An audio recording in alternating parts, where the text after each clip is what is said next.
So, when last we left our heroes, what had at first been a spectacular performance, a great opening night here in Escadar, and a spectacular show to warm up the crowd, fell apart. Well, it hasn't fallen entirely apart, but it is certainly well on the road to ending in disaster, and it is all thanks to one Delamar Gyanvin, an instigator who is, I'm pretty sure, certainly at this point, we're all assuming, sent by the menagerie here for much the same reason that we have. Huh? He probably came here on his own. He's not even related. He just hates you guys. I hate neutral. circuses. Sirkai? Is it? No. Legally, it would, course legally, it's it would be not. though, would it not? No. That's the rules. It ends in us. But I wasn't aware a circus was an animal. doesn't have to be an animal. was gonna say- Grammatical conjugations aside, we found ourselves now here, assaulted under our own tent, and as we left off last week, right at the start of what is almost positive to descend, well, has already begun descending into a violent confrontation here, as Zerg had come around to security guard in the most effective way that he knows how, and certainly the way that this guy deserves, just getting punched in the goddamn mouth. He, of course, instantly took the opportunity to attempt to turn this on you, crying out that he, of course, is the simple innocent bystander here as he reaches for his sword. And as we begin today's show, we're gonna head immediately into initiative, Yes. which I'm sure nobody has ever wanted so badly as right now. Oh, please let me have it. I clicked the wrong button. Please let me have it. You fool. Fine. Oh, you're a good man. Thank you. I shouldn't do it, but I'm gonna do it. Oh, thank God. Add you manually. Like the trash you are. Uh, Get on there. feels good. Alrighty. Let me add Delamar himself. I think my token is so small that I can't click it. I'm not sure. I think your token's the same size as everybody else's, right? I had to zoom in. No, it won't let me click it. It is a relatively zoomed map here because this is a fairly large scale Oh, got it. encounter. Oh no, the hell farce is so ugly. This tiny little box. I know, they're terrible. We've never really had much of anything to this scale before. A fight breaking out in our own big top, with hundreds of feet of space here under this newly expanded, ginormous tent that we've invested in. And let me kind of have everything largely set up here. Well, my initiatives, which I can do via the actual initiative button, because that's a thing that I have now.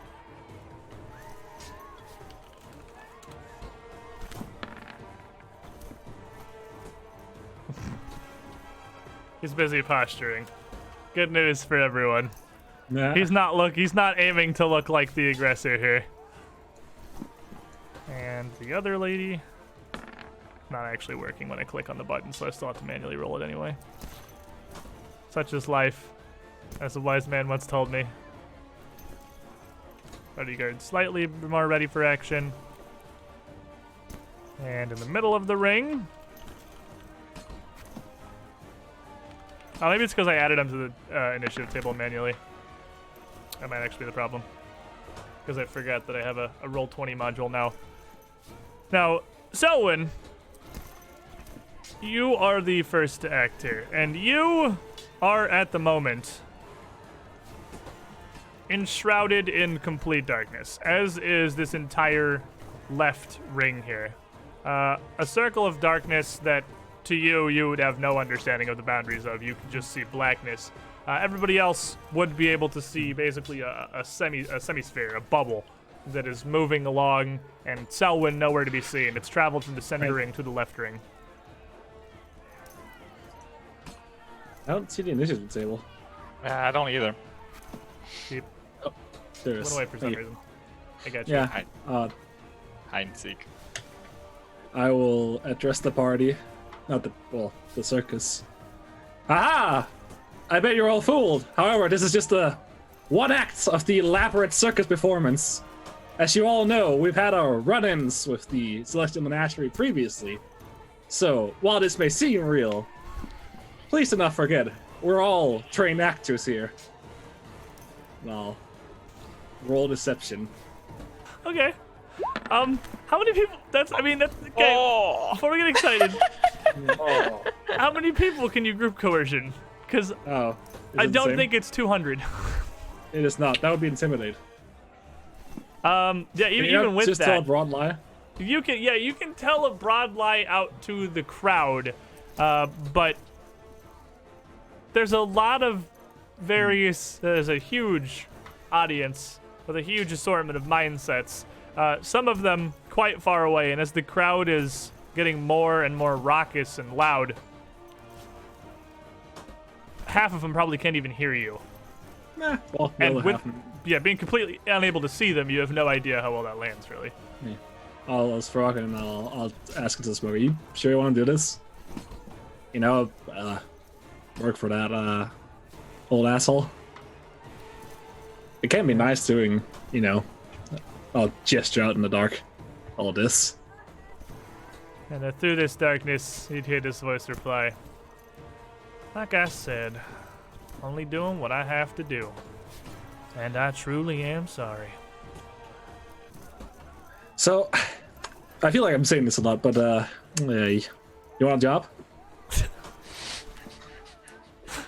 Are you trying to diplomate with him? I would like to, yeah. Okay. Go and roll me a diplomacy. Please stop. You never made. This is your first interaction with this guy. You rolled two 20s and a 19 so far. There's no reply immediately. You don't hear or see anything in this darkness, just still the jeering crowd around you.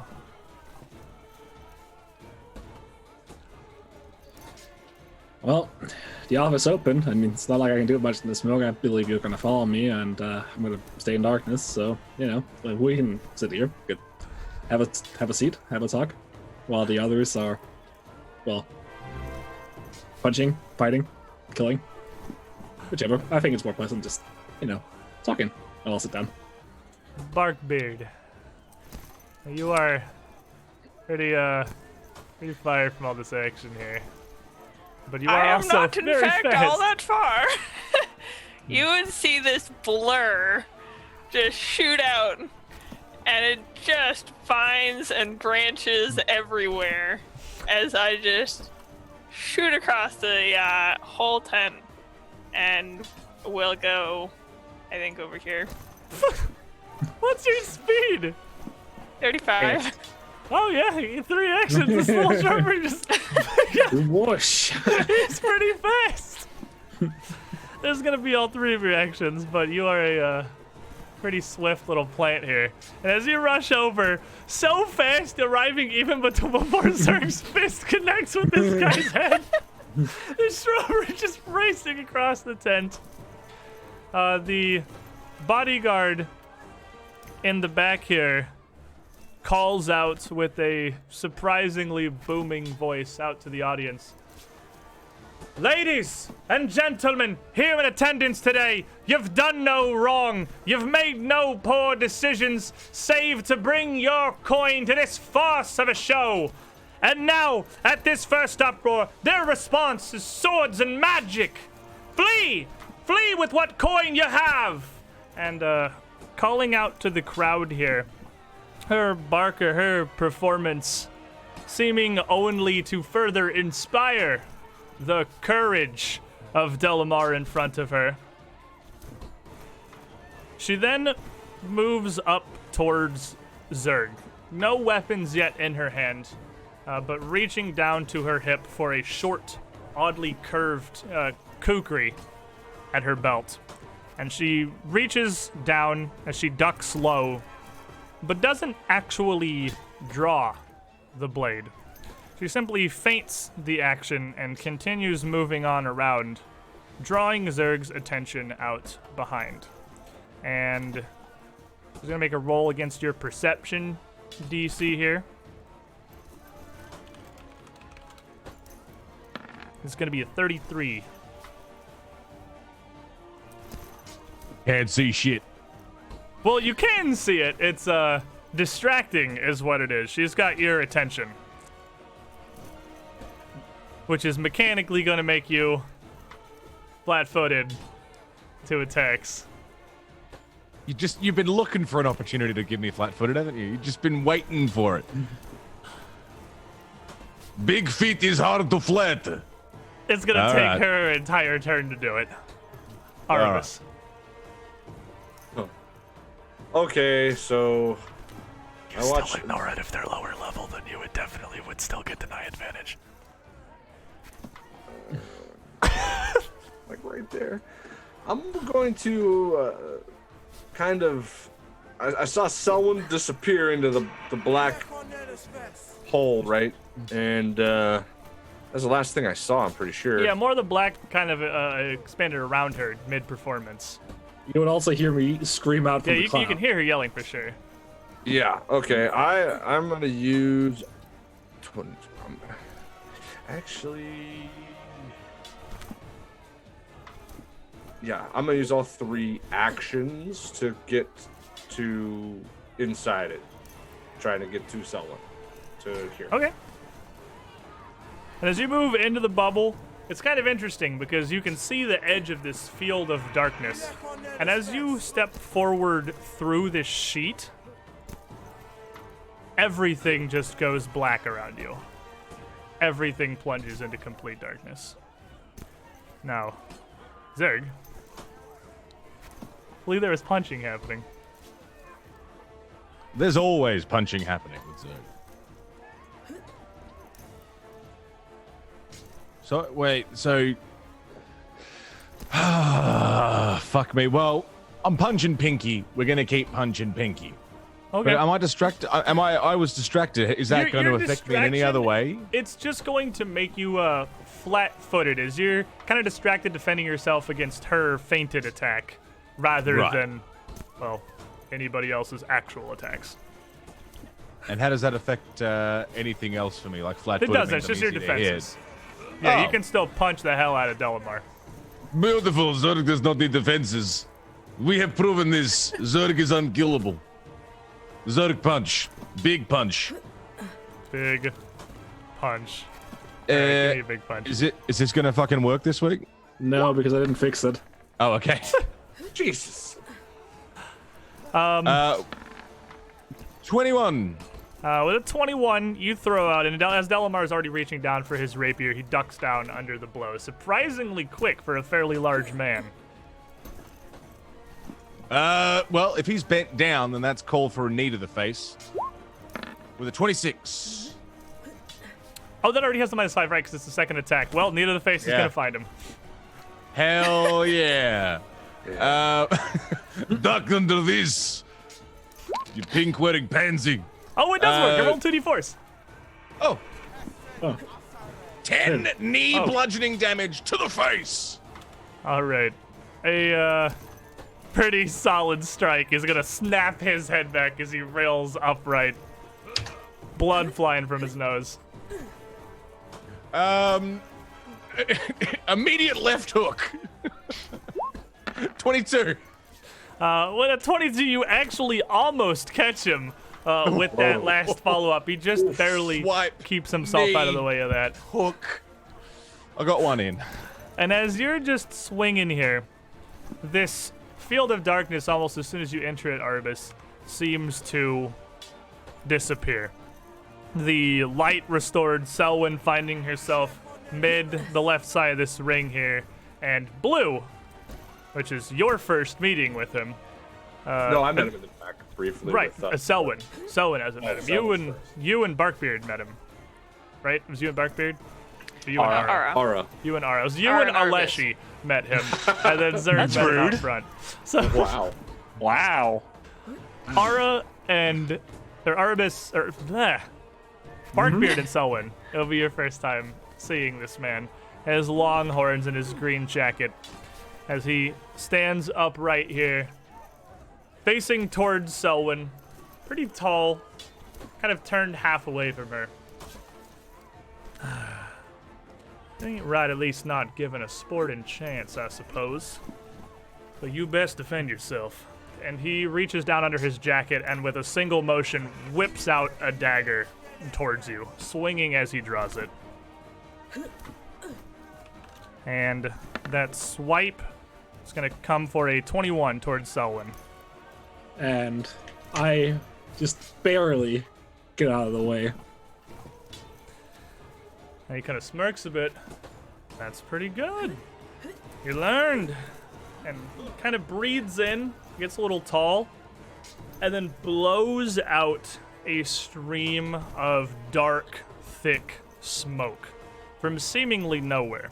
And the smoke doesn't blow far. He just blows it out kind of in a cloud in front of his mouth where it twists and twirls around him, largely concealing him from view. At least concealing exactly where he is. Wow, I can't really use icons on this map. Okay. No. Yeah. Before a dagger just flashes out from it, slicing down towards you again. For a 22. That one will connect. As he gets you with the dagger, you are going to take 7 points of piercing damage. But also this strange smoke kind of clings around the blade. It's going to do an additional 2 points of poison damage to you. And I need you to make me a fortitude save. Okie dokie. 23. With a 23, as you feel it strike, the smoke almost winds its way into the cut, like an intelligent item itself, like he's commanding it, and you feel it kind of burn a bit. But you snap away from it fast enough and hold yourself firm. It's not going to do anything worse than just that little bit of damage that it did. And Arbus, at the end of this turn, you are going to get a hero point once more from Wolf 13 Red here. Hero points for the Wolf Druid from one wolf to the other. Yeah, thank you. Take Wolf that. pack. Strong. And bring us to Ara. Zerg, Barkbeard, I need y'all to come this way a little bit, away from the crowd, please. A little busy. And you still have the big statue of Lizard Man here next to you. I know, it's my motivational support anchor. I'm gonna move myself, I think right here. I've been trying to pre-measure everything, and I'm still measuring everything horribly, horribly wrong. Nice. Oh, nice. No! Too soon. Yeah, I love it. The statue, the Bastion. Yeah, I use one movement to come here, Okay. and then I'm going to, I forgot all my words. The lizard has distracted you. Reach spell elemental toss at Lady Ugly over here. That's rude. Don't know speak word. Caught gonna up in do- the magnificence of his creation. I'm gonna throw a 25 at her. 25 will definitely hit. for 18 fire damage. Alrighty. And as she takes that, it hits her pretty hard. She doesn't seem to be a terribly sturdy bodyguard here as she continues Please. performing. Please go away. Go away, please. Go away, please. And Delamar, as he gets popped, kind of reels back, puts one hand back up to kind of guard his face a bit, and reaches down and grabs his rapier with the other. Look! They set upon me the slightest provocation! These vandals, these barbarians! And whips out a rapier from his hip, slashing it out towards Zerg as he draws it. And due to the bodyguard's distraction, you are going to be flat-footed to this. And you would get deny advantage, but he is higher level than you. Great. And he is going to slash out for a 28 to your flat-footed. Yeah, that'll do it. Does that crit or just hit? It just hits. Zerg's still aware of everything going on around, blinded by his own green fists flying through the air. Just Not throw seeing in the hand. shiny rapier flying towards him through the air. And as you're distracted, as your defenses are kind of turned towards this bodyguard, he gets a pretty vital strike on you. He's going to catch you for 15 damage. And then he is going to slash out once more for a 29. That one's against your regular AC. You realize who's stabbing Yeah. you now. Yeah, he's managed to get 2 little rapier stabs into Zerg's abdomen Yeah. region. As your attention is turned his way, the second hit is going to be markedly less effective, only striking you for 11. And he is going to move back and hop up and actually retreat up into the stands, into the crowd here, calling out to the crowd around him, "Somebody help! Defend me from this monster!" As he leaps back, Zerg finally realizing he's been stabbed twice, looks down. Not a monster, the monster, and rages out. Full ape mode, mohawk puffing up, back and shoulder hair, all out.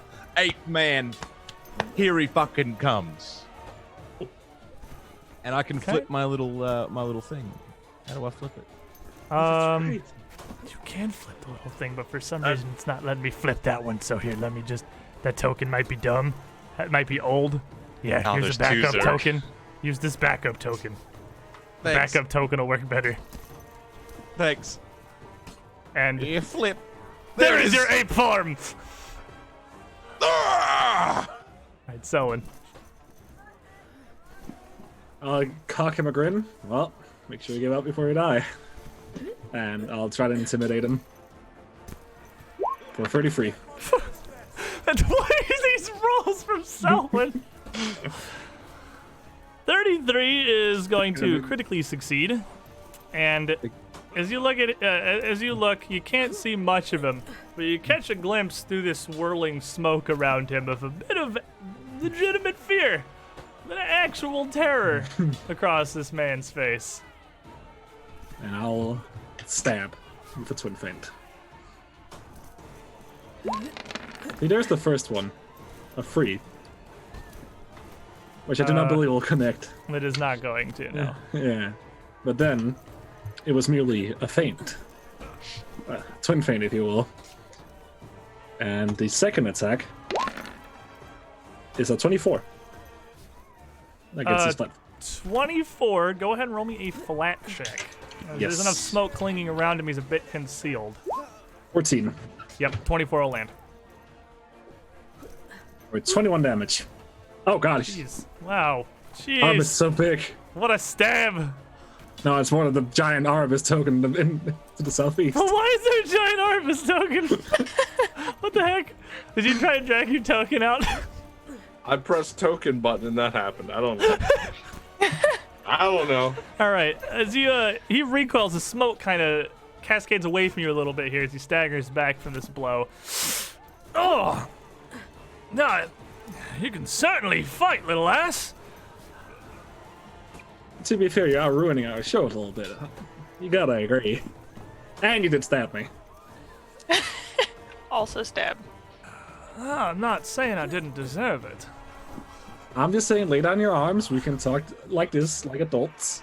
Or I can keep beating you, and then you'll join the circus afterwards. You know? Barkbeard. Ah, yes, excuse me, pardon me, excuse me, excuse me, pardon me, excuse me, pardon me, okay. And then I'm just gonna, like, shove as hard as I can to get him off of the, bleachers. All right. That's here. 27. 27's gonna succeed, and as you shove him back off of the bleachers, he is going to fall down, probably about 8 feet or so, and he's gonna land prone and take some bludgeoning damage as he takes a fairly hard fall off the side of this. I see 1 action. And then I will, yes, good to see you all, yes, I'm glad you're enjoying things, and I'm gonna climb down the side of the bleachers to right in front of him. All right. The bodyguard, having taken this fire, looking over towards Ara, as she continues to call out, "They fling fire! They swing swords! Falling back immediately to brutish violence, sowing death at this brief lapse in their facade! Look upon their truth, good people of Escadar!" And then, much quieter, pull a hand up in front of herself and with a gesture, "Similitudo!" and cast a spell. And she is going to split into several images. I guess it would be 4, whatever was higher than a trio, a quartet of these bodyguards now standing, all acting in unison. And get unclear which one is the actual bodyguard. Arbus. God, I wish you would do it at rhyme. Seeing a blue man group attack Selwyn and stuff, I'll lean in and get away from her, you bitch, and then Well, hold on a second. clouds started to appear around her, and I'll boom as I Tempest Surge. Bang. That's not that great. Well, Perfect damage. first of all, I am actually going to need you to roll me a flat check, because in 2nd edition, the concealed condition also applies to any spells that target a specific person. Question: is he concealed by anything that would be considered natural, like weatherish? It's smoke he's blowing out. If it was like a fog, I'd give it to you, but it's this smoke that he seems to be able to actively control. Okay, flat check. D20. Just high roll forehead. Just don't low roll. Doesn't have to be high. It just has to not be low. 14. That'll do. 14 will definitely come through. Find that target, and he... attempting to dodge out of the way. It's going to react fairly quickly with a 24. Success. Still going to take half of that, though, right? Yeah. Yep. So still going to take 8 electric damage and leaving you with 1 action. Seeing him take it, not the greatest shot. I'm just gonna inch my shield up and keep my mean mug on. All right, Zerg. Yep, that's me. Oh boy. Well, I've seen him back up, so I'ma charge him. I'ma get up nice and close and swing a big old monkey paw. Actually, you know what? He's standing up on the thing, right? Well, No, he got he got pushed pushed down. down. He's laying on the ground now. Oh, okay. Well, then I will attempt to grapple, I guess, by grabbing the front of his gambeson. I just want to hold him by the shirt. Hold him down. All right. What's that? athletics Is that athletics? 23 to hold him by the shirt. 23 is definitely gonna grab a hold of him. Uh-oh. He's on And I'm gonna pick him up he's off on the He ground. got knocked over and you're just holding him. I'm gonna pick him up.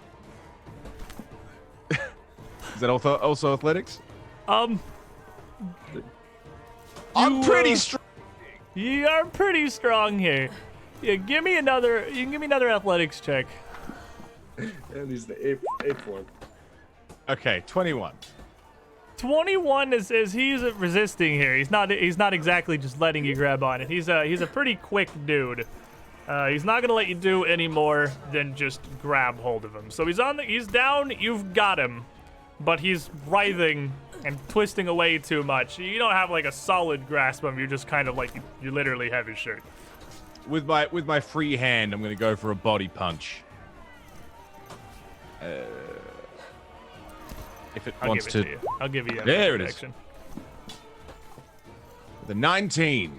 And the 19 as you swing, he's just barely going to be able to twist away from that, rolling really Just on the punching ground. the ground around him while holding onto his shirt. Stop moving!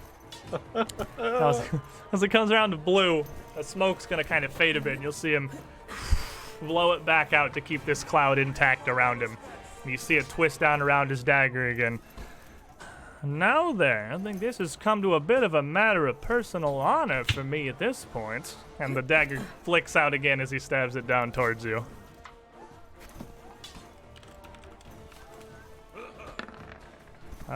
For a 22. That'll connect. If only exactly. He's just barely catching you. With the poison and the piercing damage together, you're going to take 11. And I'm going to need you to make me another fortitude save. Of course. 29. Still perfectly solid. Yeah. And then he is going to actually step back as his cloud kind of withdraw a little bit. Aura. So, if I drop a fireball right here. No, don't. No. If I drop it right here, it won't hit the crowd or Selwyn. Based on the chart I'm looking at. It's actually just on me. Definitely going to hit someone. So as you 'Cause fling your from the- fireball out. That's 20. 'Cause- Well, from the burst charts, it would start in the corner right here and go down 4, down to It's down to looking here, and then like reach it's out. hitting exactly on Selwyn. Yeah, it's definitely exactly hitting me. As you Is- realistically in the heat of battle fling out a fireball here as Yeah. everyone's moving around. I mean, if you want to do it, I'll give you 50-50 just flat D20 to see if it hits Selwyn or not. If you're flinging it. Yeah, I'm doing it. There's Alright, 4 of her now. Selwyn, there's 4 of her now. With a 9 on the low there, that is also going to catch Selwyn too. As an explosion of fire takes the northern half of the left ring. But it's also definitely going to hit the bodyguard and blue. Oh, whoa. Woo! Selwyn critically succeeds! Yeah, so see, someone can dodge it. Easy. Yeah. Blue is going to Yeah, regular succeed. And the bodyguard is going to critically fail. Oh, No. no. The duality of man. The duality of man, indeed. So it's 17 damage. So Blue's going to take 8. The lady's going to take 34 as this blasts across here mirror images. It's not going to do anything to her images as it washes across all of them, but you see all of them scorched, reeling. And from this wall of smoke here, you see this dagger come out again. This green mist trailing behind it as it just drops into the left ring. All right, I know when I'm done. Perfect. Oh, hi Good Green, showing. I didn't see you there. And then I'm gonna look at the lady and say, I asked you once to please stop, and use my last action to intimidate. Now, I hate raiding on your parade, but there's 0% chance you're in range. It is yeah, the 30 you're foot right. range. You're right. But it looks like it's not be successful It regardless. doesn't matter anyways. Delamar here, held on the ground. He's in the bad times. He is, from what position he has, trying to twist his rapier around, looking like he's just gonna slash it across you. But at the last moment, pull it back and try to swing from the other side. He's also gonna try to feint you. And this is gonna be against your perception DC once more. A 25. It's probably close. Of my perception? Your perception Modifier? DC. The DC's 10 plus your modifier. Oh! And what did he go for? 25. Well, yeah, that'll do it. He still got me, but I was right. I didn't realize it was 10 plus. I'm like, The last "Fuck, one was that like a shit." 29 or something, so I'm pretty sure it's Oh, coming through then- regardless. Yeah. Yeah, anytime it's a DC, it's 10 plus your modifier. 10 'Cause plus. it's- All right, I'll remember Yeah, that. because it's basically the old roll off from first edition, but only one person has to roll. They said to be your average. It's as if you rolled 10. So as he feints this around and brings his rapier up from the other side to stab at you as you're grabbing onto him here, he is prone. He is also inspired, so he's going to be at a net -1. You're flat-footed, and he's going to thrust out with a 35. Ooh! Ooh. Yeah, that'll crit. As you're kind of looming over him here, you've given him about the perfect opportunity to just have big, meaty target in front of him. And he thrusts his rapier in for 28 piercing damage.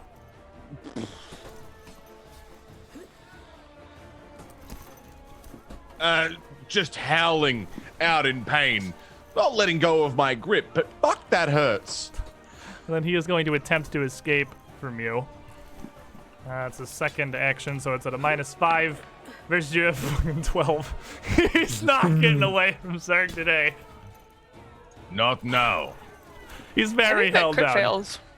Yeah, it does crit fail, which means he can't continue escaping this turn, but that's his third action anyway. okay. Selwyn. All right. Well, glad you came to your senses based on Alfred Green. He called you Green. Is that true? He obviously always gets things wrong. I don't think I caught your name. I hardly think this is the time. We're having a perfectly reasonable duel. And your little plant here saw fit to interfere. Look, I'm done. I won't harm your circus no further. But what about the job off? Well, I didn't ask them to interfere. He looks over to a gorilla punching the shit out of Delamar on the ground while he's getting stabbed as the smoke kind of fades from around him. Now, I'm not looking to give you life advice, but this does look hardly the time. Come on. Okay, hold on, and I'll drop my weapons and sprint up to her, and I'll twin fade her. Oh my god. Stand by, run up. Excuse me. For a 25 on the first hit. Roll me a d4. Yep. 4 is her. Yep. The Get an two, image. you're gonna slash through one of her mirror images, leaving 3 left. And I will attempt to hit him with a feint. Oh wait, that's an attack number 3. That'd be 5 higher, but Yeah, 4 higher. Yeah, that second swing is not going to critically fail. So it is still going to slash away another one of her images, leaving just a pair of this bodyguard here. Punch away one of her images. I'm not trying to kill this woman. Oh, you're just punching. Okay. Well, you Yeah, punched drop my 2 of them weapons. out, leaving 2 left. Barkbeard. Okay, I am. My roots are gonna kind of grip down, and then I'm just gonna wallop this man in front of me. But are we like visible from the people in the bleachers? Yeah, this is a crowd of Escadar peasants who have come to see a circus. So they're absolutely the kind of people who are going to be leaning over the edge to watch, not that are really... I mean, obviously some pulling their kids away, trying to get distance. There's some ensuing panic now, but most of them are just like, ooh, a fight. And since this is more interesting, the circus they paid for at the moment.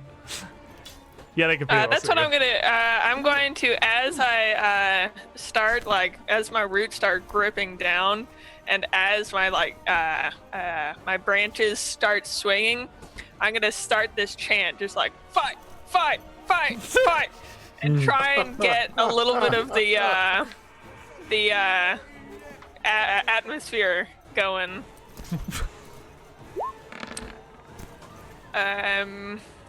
With a 21.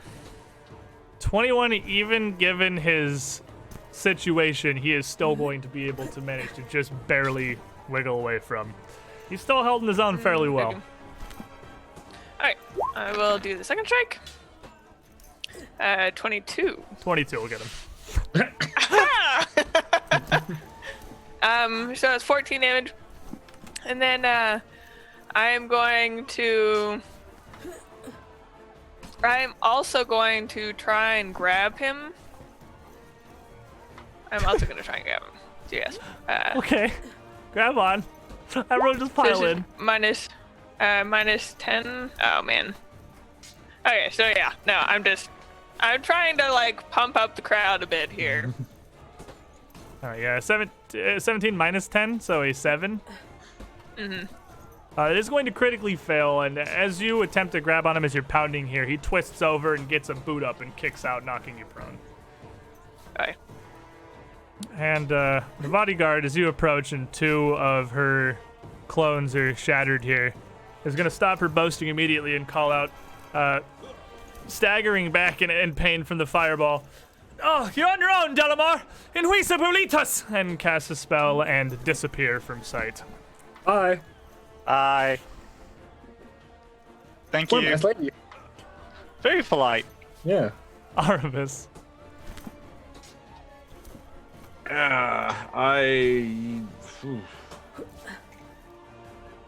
I saw someone ignore that, go after her, switch my focus to the battle that's happening with Zerg up there, and I'm gonna start moving that direction. Okay. Two move strides, I guess, to get to here, and then we have 1, so I just raised my shield, I guess. You just advance on them, shield. Oh, jeez, my zoom. You just advance on them. Why can't I zoom all the way to the top, Roll20? Just leave it there. Stop resetting. Thank you. Why you do this, Roll20? His advancing shield raised to Zerg. Who is gonna ground pound on this motherfucker? He's down and he's not feeling. That's what Barkbeard's doing.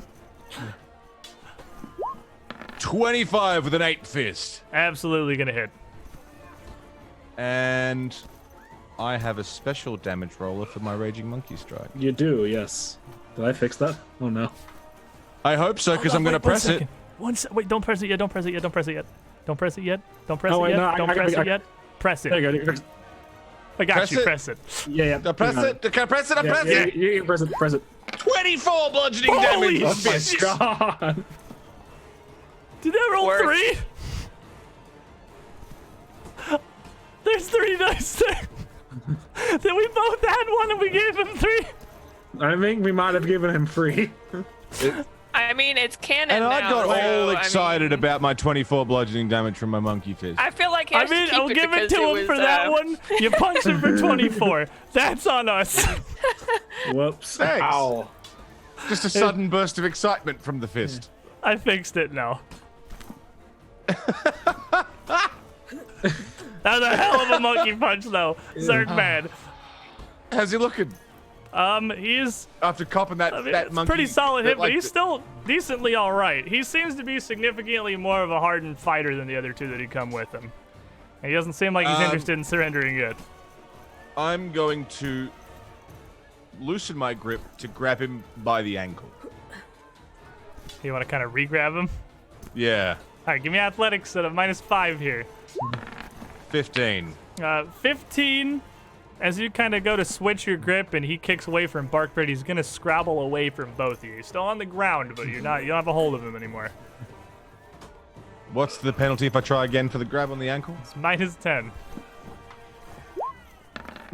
Just grabbing at this man as he's trying to get away.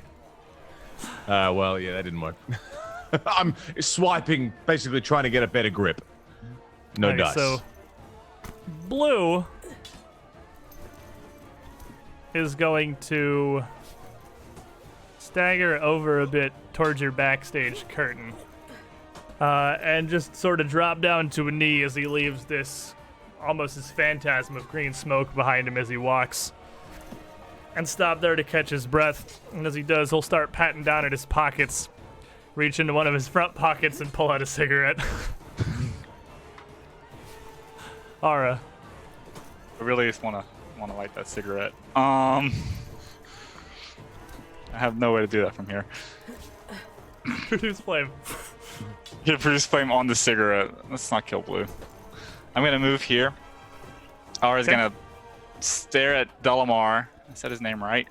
And cast Fear because I still have that spell. Ooh. Yeah, that's just a will save, right? Let me pop that up real fast. Yes, it is correct. A will save. Alrighty, what's he got?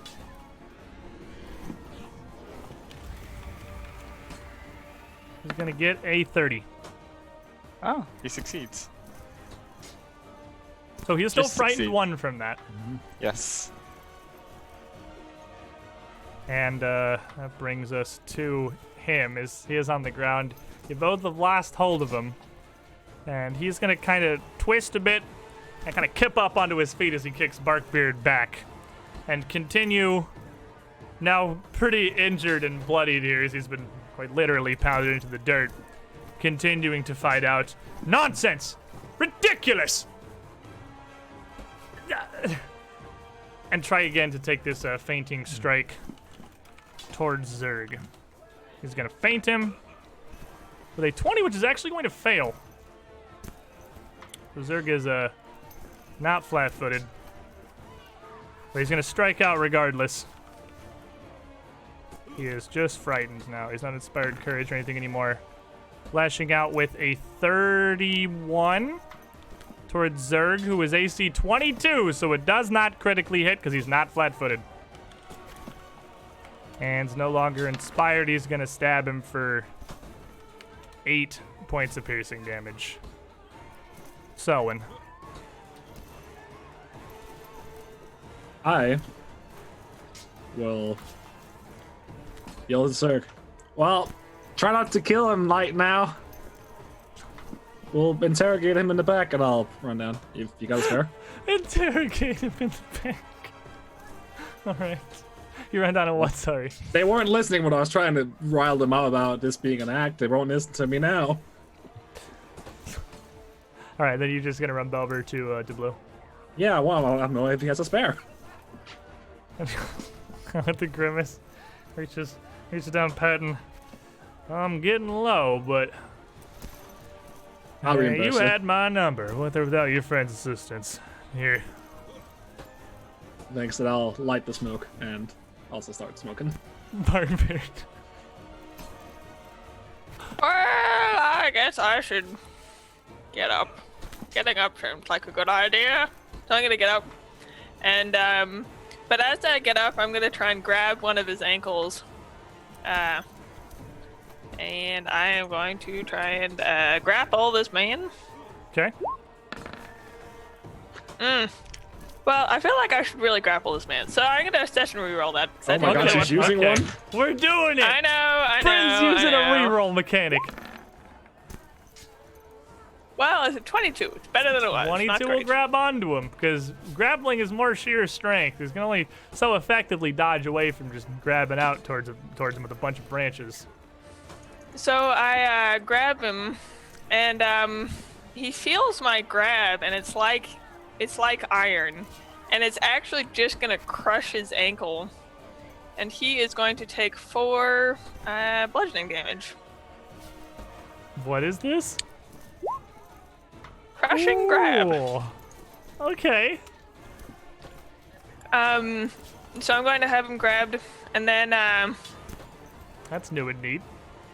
it is new and neat. And then Can I? Well, I guess he's super high reflex. And then I'm just going to. I have one branch holding him. The other two are just gonna come, try and smack him around a little bit. He'll be fine. So this is at This is -5. your second attack. So 19. 19's not gonna catch him. Even while you got a And hold of then him. the second one of the that one's really bad. Okay. And then I will, as I have him grabbed, I'm just going to slide my shield out of my head. I'm going to slide it out and just kind of put it around me in front of. I'm still holding his leg, and I'm just going to put it around in front. Stand up, grab, flurry. Oh, stand up. I forgot stand up. Okay. Right. Reaching for the shield, but we can't get it till next turn. Arvis. All right, I heard someone call out her wishes for this man to be alive, so that changes my thinking. And I'm going Less in. lightning. Less lightning. Go into here behind Zerg, who I see, he's trying to pound this man to death with his bare hands. And I'm going to pull my glove a little tighter and put my hand on his back. And I'm going to do battle medicine, but in a different way. Where it's a little tingly, a little electricity. Try to battle medicine him through the back. I'm gonna roll that first, I guess. A little bit of assistive shock therapy. All right. Yeah, I like that. Assistive shock therapy. Okay, I'm gonna obviously expert. He needs some help. He's looking pretty hurt. He's been run through with a rapier pretty well. That's a 19. It's been 19 so many times. One. That's 20, right? CG 20. One off succeeding. So you reach out and put your hand on him, and as you try to treat him quickly there with this new lightning, I mean, Gosra favors the bold here, and your new whole plan here, possibly do this through divine means, with a little bit of both your medicine skill and a bit of light magic, seems to bear fruit. That's gonna succeed.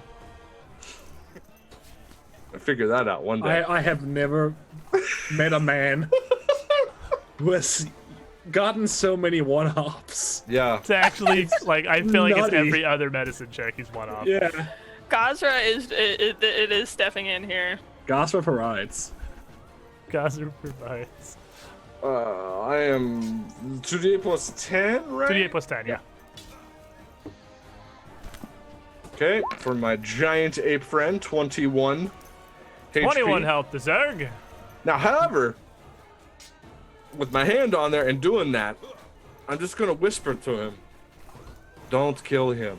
And I have my animal calming glove on, so I don't know.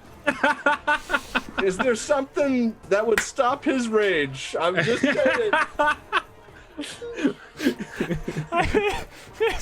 What kind of animal do you take Cirque for? He's a giant monkey. An ape, obviously. Like, yeah, you do have your animal calming glove on. He's got this bestial rage. I'm not gonna leave that to Zerg's choice here. How he responds, because it is his turn. Well, So as she- this soothing thought comes through my head of don't Well, kill him, don't kill him. you would feel this soothing magic, and you would hear Arabis's words, but you would not. You definitely wouldn't feel any kind of magic from the gloves, to be sure. Maybe a bit of Arabis's minor cantrips herself. That is going to spur on a moment of clarity for Zerg in his ape form. Understanding the situation, understanding the circumstances, hearing the words, this clarity will assure that Zerg doesn't kill the man. He's still going Okay. to punch him. You want to punch him He's- non-lethally? Because Um, I believe it's still a all thing. punches technically not lethal anyway. Your monkey punches are are. your monkey fist or not, because they are like enraged monkey slams. However, you can attack non-lethally with any weapon. You just give yourself a -4 penalty, because you're not really. Because the whole point of your monkey fist is its brute, raw, overpowering strength, and reining that in makes it a little harder to hurt with them. But if you do, it will be non-lethal damage, and it will be just as much damage. Okay. There's a -2 when it's unarmed. Oh, -2 if it's unarmed. Fair enough. So -2 then, and you could swing non-lethally. Well, you know what? Again, clarity, understanding the situation. Zerg's gonna go for a grab again. Barkbeard is holding him at the moment. Barkbeard did manage to grab the ankle. Oh, it's just -2 period. So I'm just gonna try and pin it, like really pin Okay. him down, like hands on the shoulders. Give me this Kind of. athletics. 27. 27, just not enough to really fully restrain him. But you Fucking grab onto Jesus. an arm. He's a quick dude and he's a pretty big guy. Barkbeard's got an ankle. You've got this like the shoulder of his shirt. You've got him pretty well held in place. He can't easily get away from you guys, but he can still fight. He's flat-footed. It'll be easier to hit. I'm going to scream a giant monkey roar into his face to intimidate him. I love Teeth open, dripping like drool onto his own face, and it. Moment of clarity into wordless screaming ape. True just to combo. scare him. Yeah. No, it's a fully wow. Oh, nice. Ah. I would Yeah, be scared. he's pretty How's he scared. feeling? He's pretty scared. He's scared. He's very scared. He's terrified, I would say, in fact. And almost like stops entirely for a moment. And Ara. Gonna. Oh, that's not moving. I'm gonna move over here and sit on the ground next to Green. And just watch. He turns and looks down to you as he's pulling out his lighter. Well, I'd offer you one too, but I feel like getting fire too close to your little frame might be a bit dangerous for you. Does he still have an unlit cigarette in his hand? He does. I just want to reach up and just light it. He doesn't immediately have a response for that. But Delamar, who is very scared, very grappled, and has seen Arubis heal this monkey that just screams in his face. He's gonna turn. I'm really kind of unsure of how to proceed here.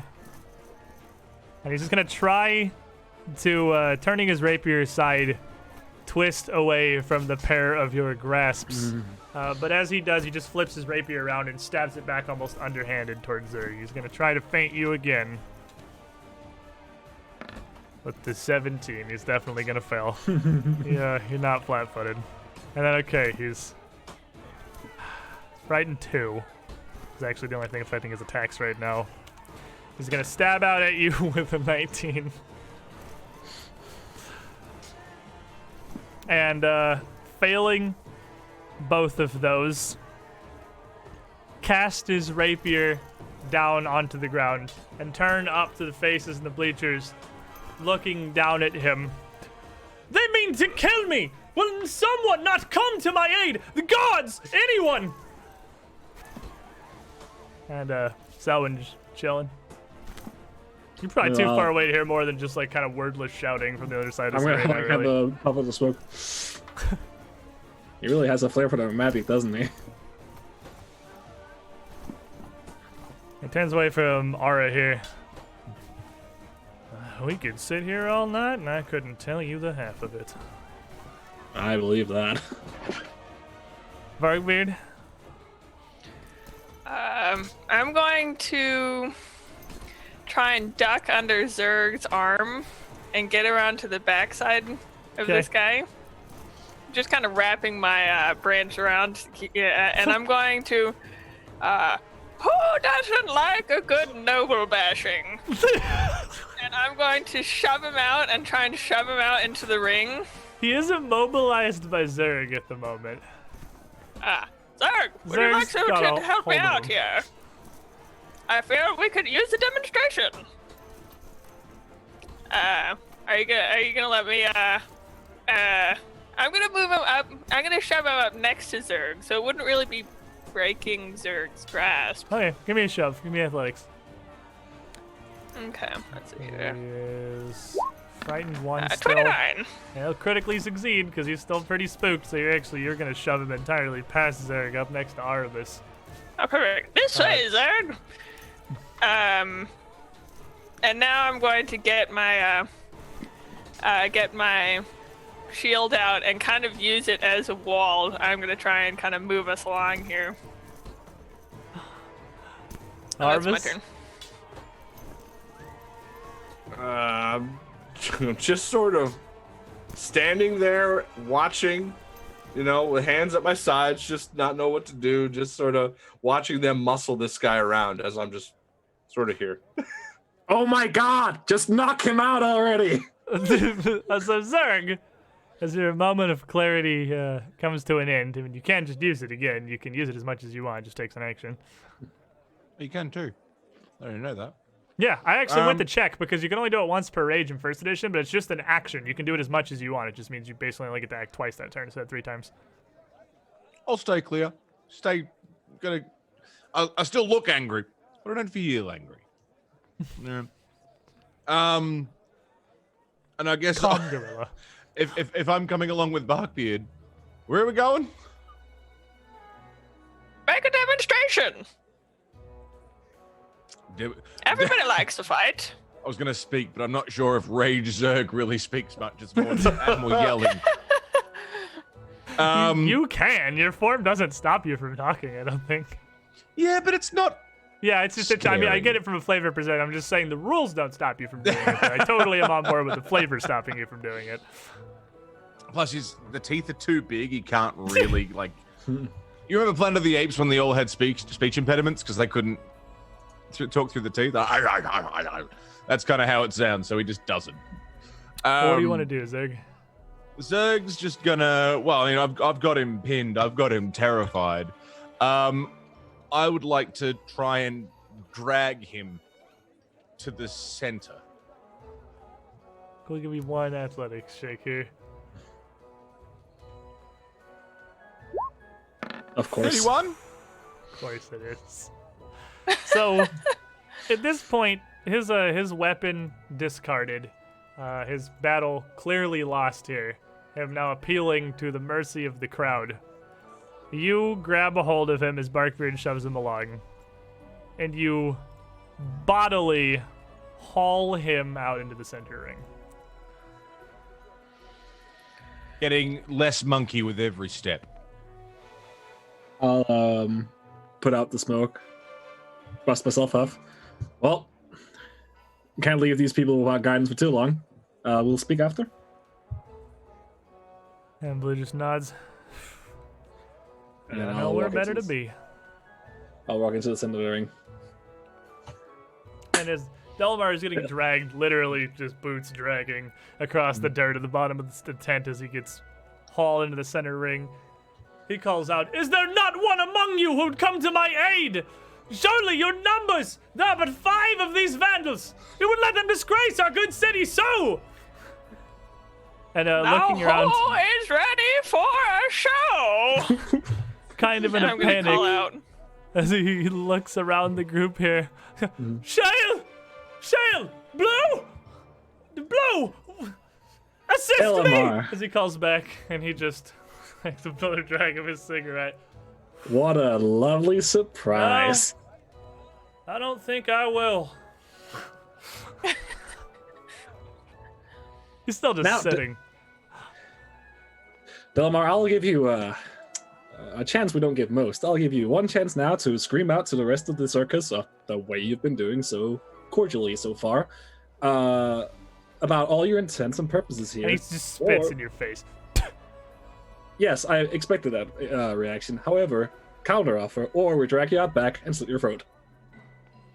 We could do that here. It'd be more entertaining. It would be, but it'll also be pretty barbaric. Nonsense! Oh, we are barbarians. I say. call you bluff. Ridiculous. You do no I am such thing to me. Okay, sorry, Barkbeard, do you have any cutting? I start dragging him. No, dragging him. please! Please, I'm begging you! Okay, All right, stop. all right. The floor is still hold him though. Floor is yours. Yeah, Oh, yeah. What do you expect from me? What do you think I can do? I think you can tell you exactly why you're here. To these good people. Look, The good you've people clearly of bested our efforts. Please, just let me go. This is your show. You can't expect me to run it. I'm not expecting you to run it. you I'm better just start- expecting you to come clean. Rid yourself of that guilty conscience weighing you down. Your sins. Oh, look, the crowd is getting bored. We'd better start bashing. Look, you think these people are going to care? These peasants. The I stopped uneducated walking. Care about masses. you. They came here with their pennies for a show. Well, nothing I say will matter to them. Just unhand me. No. Of course not. It's not for them. It's for us. I still think he'd make a very good show. I feel like nothing like a good fight. Well, look at him. He's barely conscious already. He is pretty Well? beaten and bloodied and reeling at this point. Now- I'm sure people would love to see him crushed anyways. No more lollygagging. I You've don't got your want choices. 5 of you bearing your arms against us. I can take be any fair- one of you in a fair and reasonable duel. Well, how many fought you specifically? It was just 2, right? Either way, I think you so should be maybe you nicer. can continue. Yeah, you said. So, do you still have your? Are you still ready to perform your act? Me and Zerg Yes. can take care of this man. Well, Delamar, you have one more. One more chance. I start dragging. No! Good people of Eskimo who've come here for a show! It is to my misfortune that I organized this I want to treachery! put one of our flyers in his mouth.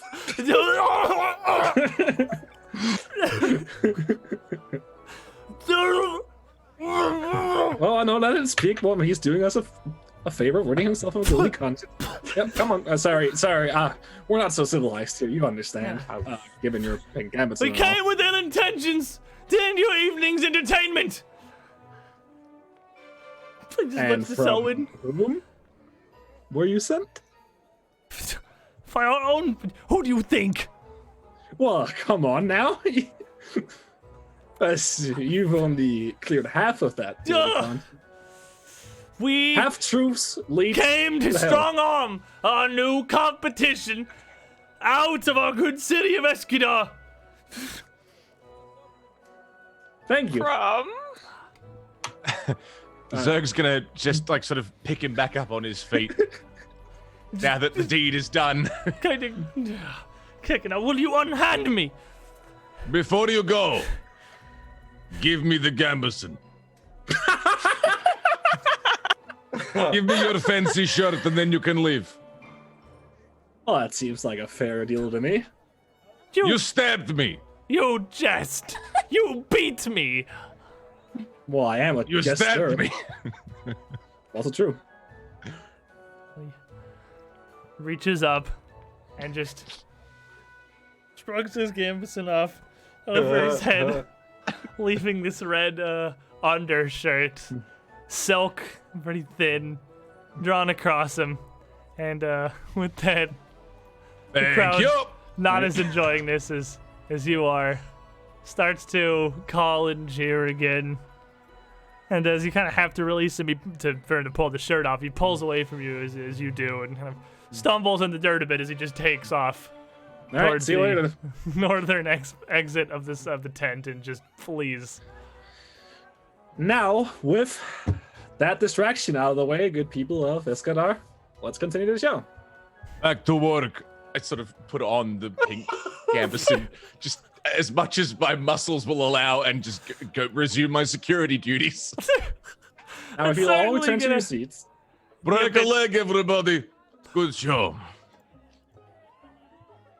And as you all kind of disperse here, you can certainly tell that the excitement in the tent has dropped fairly tremendously. Much of the audience couldn't really see a whole lot of the fight, and they got to see a fireball get cast, but I mean, this is Galarian. Anyone can pretty much go anywhere to see a wizard do his work. It's not Offensive. terribly impressive to them. So you're losing them. But, that said, I believe you still had a main event to perform, Selwyn. And your I stuff did. is all still very much there in the center ring. And let's dim the lights. So as you Get bring the prepared. lights down and you head back over, Blue pulls himself up, gonna reach holding his side in pain to grab somebody's attention as they come backstage. So Zerg's going out to bounce. Selwyn's going to perform. So it'd be Barkbeard, Arabis, or Ara. I would been- snap a few times. Arabis, Ara, could any of you heal this man up, please? You want me to fix the man that tried to kill you? Well, yeah, it was only light stabbing. Only because you ask, Selwyn. You're the best, Gray. As he comes and he sees you walking toward him, I imagine Arabis doesn't look all too amused, most likely. Is that a correct assumption here? Yeah, very correct. Very, very, very pouty. And with his free hand, he just gestures, No, we've all come to peaceable terms here, I'd like to believe. Let me tend to your wounds. He looks down. Well, hardly in a position to deny your humble show of gratitude. And you are a far more pleasant hostess than I deserve. Please, lead the way. Follow me. And I'll take him somewhere I can look at him. As you take him around backstage, I imagine, to give him some tending to. The Selwyn goes on to take the stage. Sorry, you were so rudely interrupted. I was. It's true. Go forth, my friend. Do I still have my alchemist fire? I'll let you still have the alchemist fire. Okay, thank you. Oh, that was an extra bonus. I'm getting all these Now, you bonuses. do also still have a successful build-up that had led into this first trick check, because you didn't really get to start going. So you get a +2 from Ara's trick that had led into this. Yeah. You can I still got a try and +1 from my +1 from expending an alchemist alchemical. fire. So end up with a Yes. total of +3 on your first trick for the big number here. Yes, and I'll pull down the mask once more. The jovial expression fading, and I will reignite the swords and launch into a performance as well as a dance. Looking at the crowd as I go past, looking as scary as I can, spitting, pirouetting, slashing around these dummies in the middle. Almost hitting it often, but never completely. And my first check is intimidation. Alrighty. A 29. A 29 It's one off. is, yeah, one. I had to go double check what the DC was. That's with all those bonuses. It is. All right, so it's gonna be successful, just shy of critical success, as the crowd does start to settle back in to their seats here, enjoying the show that's happening before them, realizing that the performance is continuing. Obviously, the dimming of the lights got a lot of people's attention. You got their eyes back where they belong, Selwyn. And I'll start doing flips around the dummies, slashing them as I do. Cutting off an arm, 2 arms, one of the hits, the other's arms. And let's see how I make the flourish. So you don't get any of the buffs on this one here. I am re-rolling that. Okay. that's Session fair. reroll. You do not get any of the +3 either, for what it's worth. Ooh. No, I do not. It's very unfortunate. So is that- 17 second. 17. So the second one, as you go to slice this up, your first performance here, you start off on a good foot, but the actual execution isn't something you've had nearly as much time to practice as your previous act. So what act's gonna fail? What happens? Yes. I do the last hop, and I'm kind of failing as it's going on, but I still managed to get a slash off, and the dummy will be set alight, but not nearly as spectacularly as it would have been otherwise. And I'll take a bow and leave the center stage. Remember the clowns. It's been a minute since we've done a circus. Yeah, it's true. It's a failure. I could put it to a success. All right, I'll send in the clowns. So Can I be the clown? You gotta flip this performance on its head from this slow, kind of intimidating dance with these flaming swords. They're like, you just signal, and as they all come running in from the distance here, Tony Two Toes leading out your troop to come kind of divert their attention and get the crowd back on your side here. Get everyone back included, back involved. It's gonna turn that failure into a success, and yeah, you can lead the clowns here. I mean, they're playing into your act. Yeah, and that'll be the end of my segment. Diversion successful.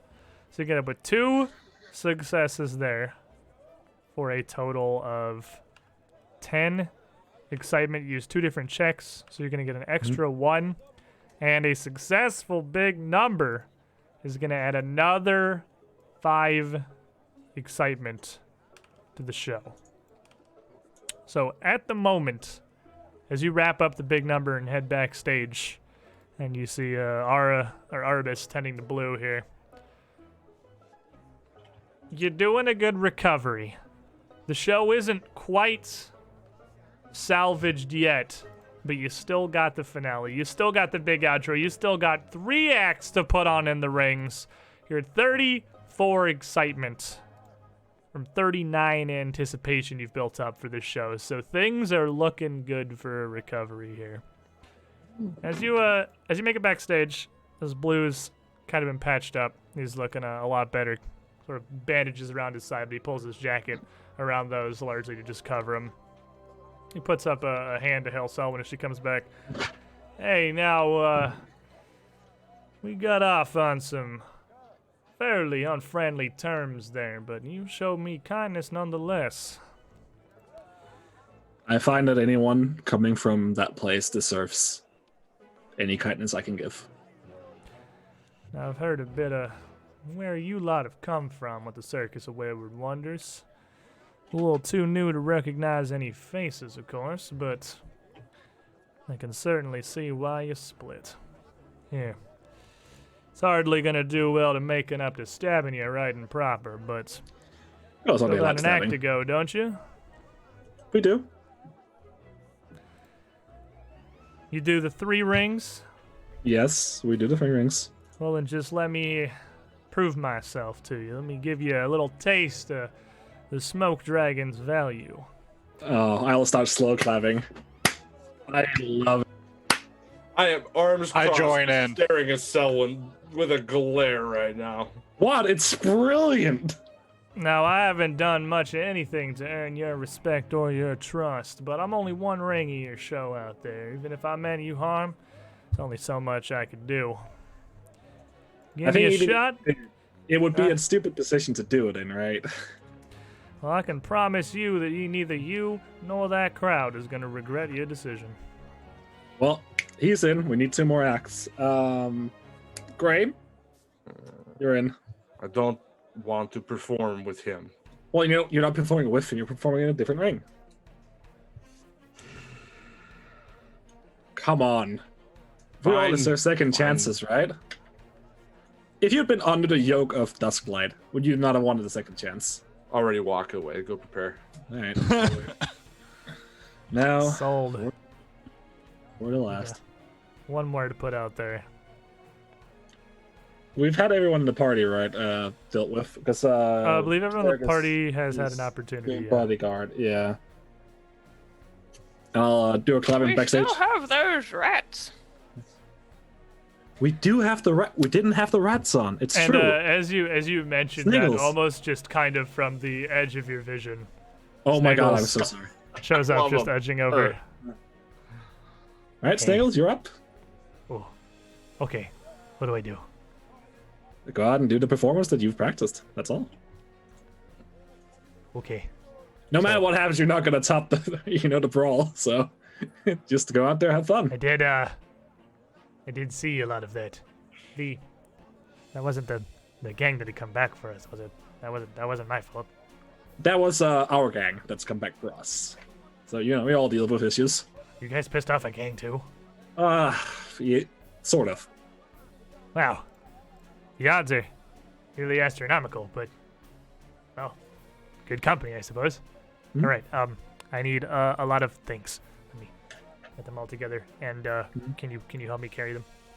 Of course. I want to help Sniggles. I'll also help. And Barkbeard, can you help too? Yeah, sure can. Plenty. Blue still plenty standing here, to just share. kind of taps Sniggles on the shoulder. Like, I don't believe we've met, but he turns his hand over and he's got a cigarette in his hand. This is my last one, but you do seem a fair shake nervous. And the rat just looks at it. That's a lot smaller than most of the ones that I use. Will they be able to see it? And Lish just kind of hurries over and pushes Blue's hand away and just shakes her head. Nah, just do your act, Sniggles. You got it. We worked on this. We practiced. I'll grab your things. Just get out there and do the show. This is what you wanted, right? Sniggles just nods incredibly enthusiastically. Blue just kind of laughs. I like her spunk. Where do you want me? Which ring do you want? Don't matter to me. I can head off to a side. You got this rat and your girl to take up their main bulk of the show. All right. You'll take left ring. Gray will take center. Snake will take right. As he nods and Sniggles and Lish and Kalim come out to help Sniggles carry a whole bunch of assorted fireworks and tubes and powders and lighting implements, torches, out in just a heap in the right ring. Everyone sets up and prepares for the finale. This, the send-off, the end of the whole show. Who wants to take the role first here? We want to go. Do you want to lead with Arabis? Or do you want to head into that to wrap it up? I'll leave it up to Gray. I'll finish it up. Alright, so heading out first, you are going to have Sniggles, your new rat alchemist friend, who is very much excited to do her stuff. And much of her act largely is just, well, the stuff that she has with her, the various things that she is using, her implements. Does she have anything to use to burn for her performance? Give me alchemical, someone's gone, so I don't think you guys do. So she heads out. There's a lot of oil. I'm pretty We know this. pretty a lot of big, oil. about 2 foot tall tube, almost looking like a common mortar, striped up with red and gold in the center of the ring. And just grabs a torch and reaches out and lights it and just kind of hops back and just puts her hands out like jazz hands as this thing lights and catches and starts to spray a little array of sparks that grows almost to an umbrella, spreading out near to the outer reaches of the ring itself. As the crowd's watching this giant fiery spectacle light up, she picks up a pair of smaller tubes, lighting both of them on the torch as Lish holds it out in the ring. And each of them start to put out little pulses, little orbs of varying colors. And Sniggles is going to make her first roll here with a performance check.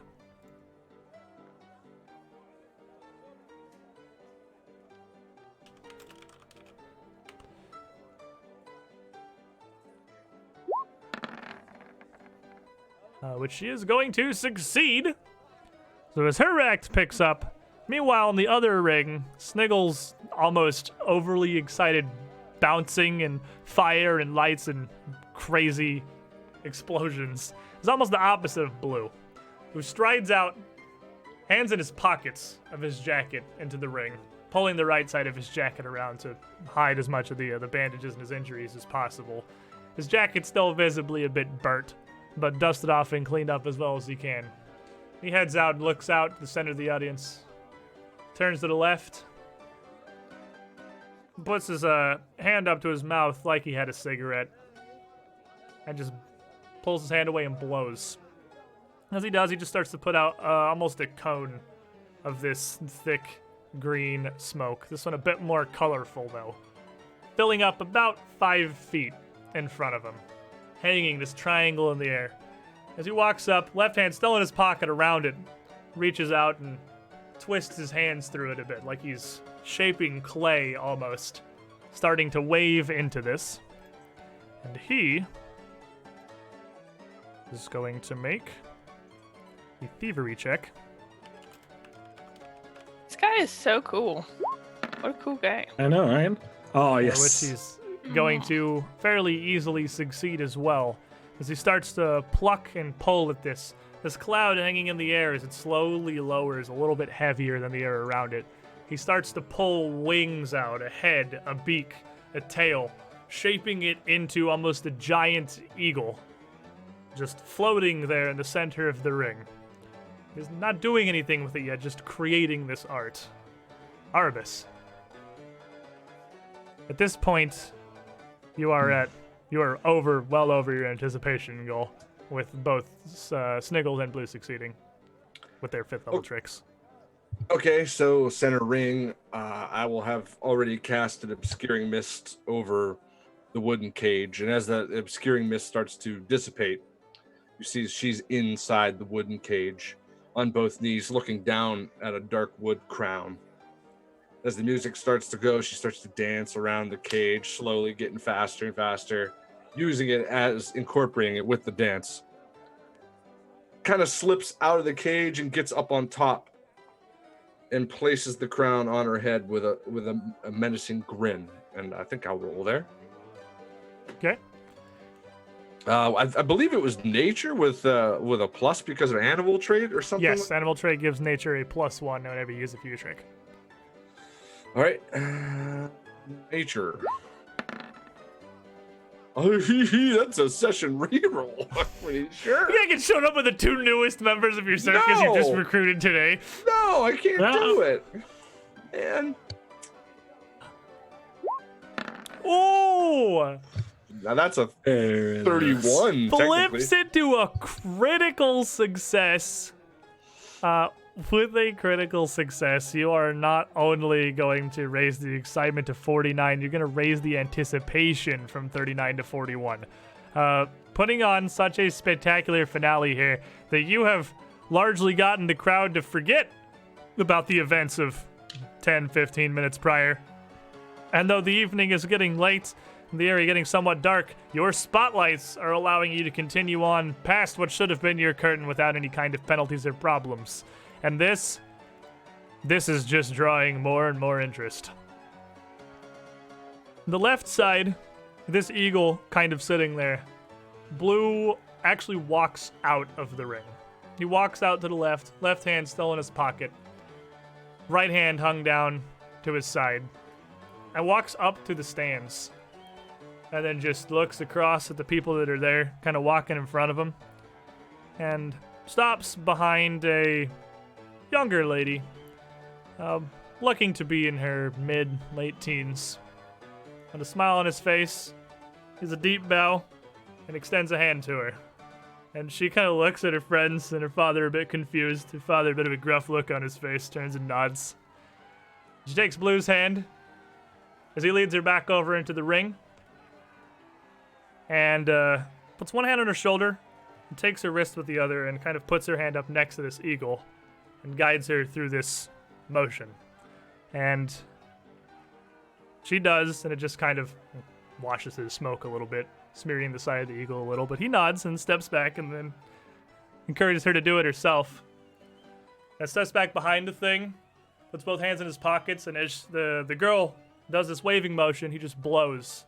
And the eagle expands out over the center of the crowd, widening to fill a space 20, 30 feet wide as its wings spread over the cheering audience.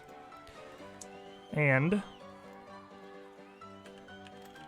he's gonna make a tough roll to use a second trait here.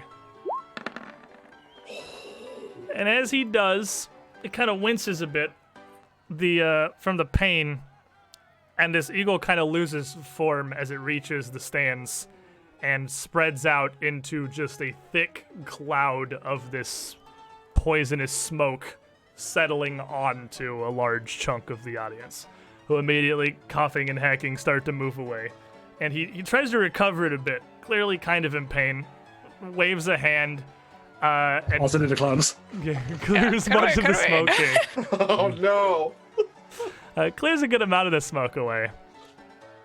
And the clowns will immediately spill out to try to recover that failure there. And as it starts to dissipate and get thinner, a lot of those stands, the people having cleared out down to the ground in front of it and around it, still trying to get a view of the other acts, but just trying to get out of the smoke. Sniggles, on the other side, as she starts to kind of bounce around, she doesn't have a whole lot of a fantastic idea of what she's doing here. It's clear that the alchemy and the fireworks that she's put together is much more of the act than any kind of a performance, and she's very much new at this. But she does what she can, waving them around, making some colorful displays as this central thing continues to fizzle. And she, too, is going to make a fairly difficult roll. Oh, you love to see it! Sniggles, The absolute goddess. Sniggles the legend, pulling it in with a second success as these various sprays of colors, these orbs shooting out from the tube she is holding. She throws them out in a couple of different directions, even sometimes knocking them against each other in the air before planting both of those back on the ground, and then grabbing what largely just looks to be an enormous sparkler with something much like what she had done when she first demonstrated to you, lighting it with a cascade of rainbow shimmering sparks swinging off in every direction. The bottom of the sparkler, the handle being somewhat soft, so you can actually kind of fling it and spin it around with these revolving displays of lights, getting you another 5 excitement. And Arubis. Okay, boy, it's a lot going on out there. All right, so still, I'm on top of the cage, crown, panning across the crowd, and then effortlessly tumble down the cage into a hunched over position, almost of a flex, as Masako rushes from stage right. Arbus doesn't even lift her head, just tilts it slightly. He heels before her as low as he can. She reaches down to touch his face. He pulls away. A grin of excitement appears on her face. They take turns pursuing each other throughout the dance. At times, her movements are animalistic, and his almost human. At either side of the ring, they both start to run towards each other, and I think I'll roll here for the second one. Is it the same thing? Yeah, you only have one trick Yeah, at that's the moment, right. so you just, or you could have 2 checks rather. So you can roll nature again if you want, or if you have a different check assigned to it, you can use that. You have 1 trait, but you should have 2 checks. You won't get the +1 if you don't use nature, and it is at a -5 for being your second performance. Okay. But I can use a different one, like survival? Yeah, but that has to be part of your trick. Like, if you wanted your trick to be nature and survival, it's nature and survival. So you can do that, absolutely. But it's always going to be nature and survival. It's not like nature and. I can't remember what I did last, because it's the same thing I did last time. If you want to make, if you don't have it written down, you don't remember. If you want to pick a check, and we'll just say that's your second check from here on, we could do that. Okay, it might have been this, honestly, because we were looking for something for it anyway. Okay, so yeah, I'll use survival then. Go. 31 -5. 26 is going to solidly succeed yet again, bringing you up to a total, with all 3 of you having used a second trait, of 62 excitement. Even after the sandbagging that Delamar and his team brought in.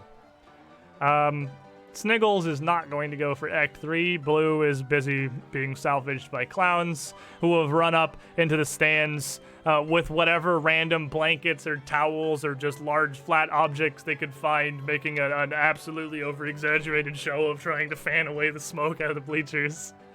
Are you One gonna? of them just has a bucket and is just belling the smoke out. One of them just got like a pair of pants and he's just waving them at the smoke at the bottom.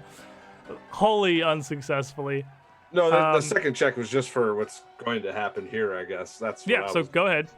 Okay, so either end of the ring, they begin to charge towards each other.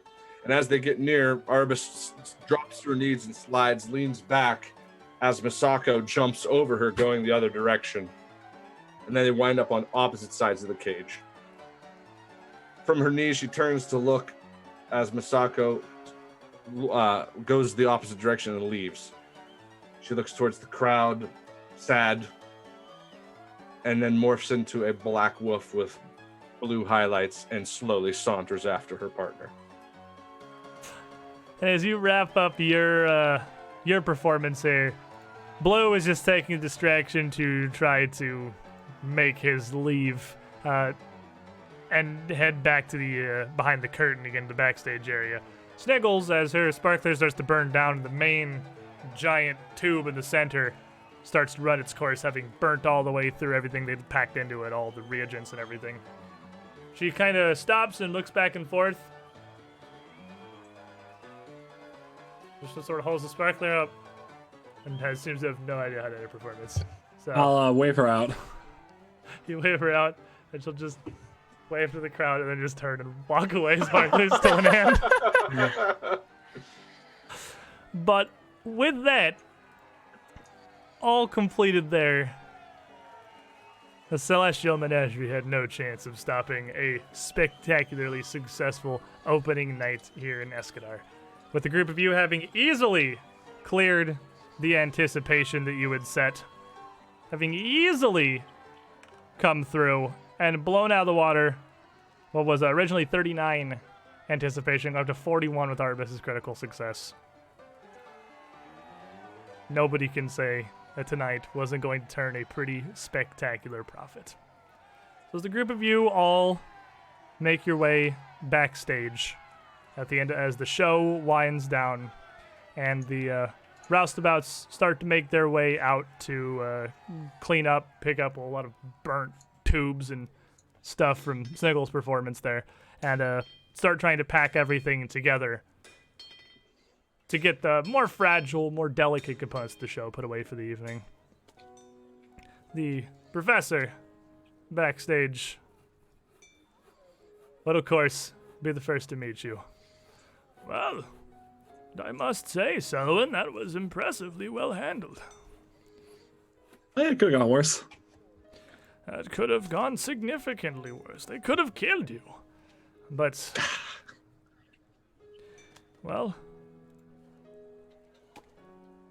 I wasn't positive that was a performance that was going to be salvageable, and yet, well, here we are. We'll be counting this purse long into the night. Well done, all of you. Congratulations are in order, circus-wide. The wayward wonders have made their way to Escadar. We've made it clear, now more than ever, that we'll not be bullied or scared off by Dusklight or any of her henchmen. And he kind of just, the side eyes Blue a little bit. But the rest of your performers here, the rest of your crowd, can cheer out in unison to this. And I'd like to take this opportunity to welcome our newest member. Everyone, meet Blue. He had a shitty employment at the Celestial Menagerie, same as we did. And now he'll have a great employment here with us, same as we do. And there's a lot more silence kind of meeting that one there. Mm-hmm. Bunch of sort of kind of understandably suspicious looks. I mean, Arbus, I'm sure, even still isn't really on board with this. And the professor just kind of turns and leans down to you, Selwyn. I can't say I have a spectacular feeling about this decision, but you're a ringmaster. It is yours to make. Well, the thing is, wouldn't we all have wanted a chance to leave, given the option? That's fair. Certainly fair enough, but it was... If it comes back to bite us, take responsibility. And Blue, kind of understanding that the professor's a bit suspicious, puts a hand over on the professor's shoulder, and he turns away from you and looks kind of up to this fairly tall tiefling. A bit of a grin on his face. Now look, I know none of us have had a good opportunity yet for proper introductions, and that which we did have here with your ringmaster of all people, well, didn't go spectacularly well. nor did it paint me in a terribly good light, I'll admit. But a lot of you made your way here from the same humble beginnings that I struggled through over the past few months. You all know well what the menagerie is like, and well, I'd like to think I've got a pretty keen eye for talent. And if not me, certainly that crowd outside seems to be impressed. A lot of you, it's certainly not just this rat. You've all got a pretty good set of knockers, I'd imagine, to come out here and try to stick it to the menagerie directly. And honestly, that's the kind of courage a man can aspire to. If you'll have me, this seems like a much cleaner lot to be throwing in with. I think we should give him a chance. I did set him on fire. Sorry about that. He looks over toward the barely burnt shoulder of his jacket. No offense taken, little stick. I more than asked for it. That much is certain. Now look, I came to you in bad faith. Clearly. And truth be told, had you and your friend not caught me backstage before, I would have done my best to ruin your show with the talents available to me. And your wolf would have had a sour performance, my lady, what with the smoke he'd been coughing on. But, gotta say I'm glad it didn't come down to that. Then you pray to the Stormlord you didn't do that, because I would have tore your throat out. Okay, calm with the friends. Like, we can't be starting on a fresh slate without a clean beginning, can we? You all know why I was here well enough, as was Delamar and Shale, sent here to do what we could by the Celestial Menagerie, to put a stop to your opening night, to blow your tent away and rain down on your show. That is about her best effort. Delamar's a hell of a man. I certainly wouldn't underestimate what he is capable of. Hell, that's why I'm here in the first place. But, hey, if you can fend him off, you could fend off the cat herself. And that black cat'd be finding herself on the end of that bad luck if she showed her face here, I'm certain. Now, we clean? We even? That wasn't my best performance, to be sure, but I did take a fair good beating before heading on stage, and I hope you understand. Well, Gray, can you find it in your kind heart, the blessings of the Stormlord? A second chance? That's not how that works, Selwyn. How does it work then? I don't trust him. He goes where the money is. Can you not see that? I don't think money had anything to do. Well, hey You know. now, I think you're underselling my talents, and you're doing me a fair turn of disrespect here, my lady. I come when my talents will be appreciated. I don't think one of us has dedicated our life to our arts just for the coin in it. And of all people, still here, Mordane gonna make her way forward. I'm a bit confused. This is not the same that near all of you have come from. It is. Well, can't say I see the problem with it. Certainly, I've heard stories of worse a lot of you have done from Mistress Dusklight. Yeah.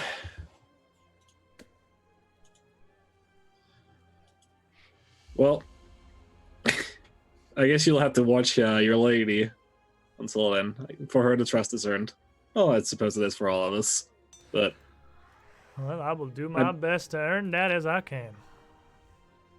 so we'll ask. Well, I'll ask at least. Well then, if I'm gonna be a part of this here road show, I suppose I'm yours to command then. Selwyn, was it? There was, yes, and Blue Blue. Croissant. I know. Get the same joke from everyone. Doesn't seem to right fit with the green smoke, but no one's ever I heard was gonna that ask name why- on stage. I was gonna ask why you weren't named Purple. They call me the Smoke Dragon, hence if I get my wits about me and a bit of time to prepare for a show rather than some dark subterfuge on the cover at night, it's a proven crowd pleaser. And he just kind of motions to the tattoo he has in lieu of facial hair that, as you look at it now, almost kind of looks like scales, sort of like a dragon's jaw. But he's so fucking cool. He's so cool. This guy's awesome. I like him. Now, you give me a fair opportunity to impress, and I'll do my best to bring in some coin for my new family. From behind everyone talking here, you hear a faint cloth rip. And you all turn around to see Zerg looking at yet another hole in his new pink gambeson. Well, I like him. I think he's great. I like your new Gambison. Yes, it's a bit small. It's true, he did take it from a tiny man.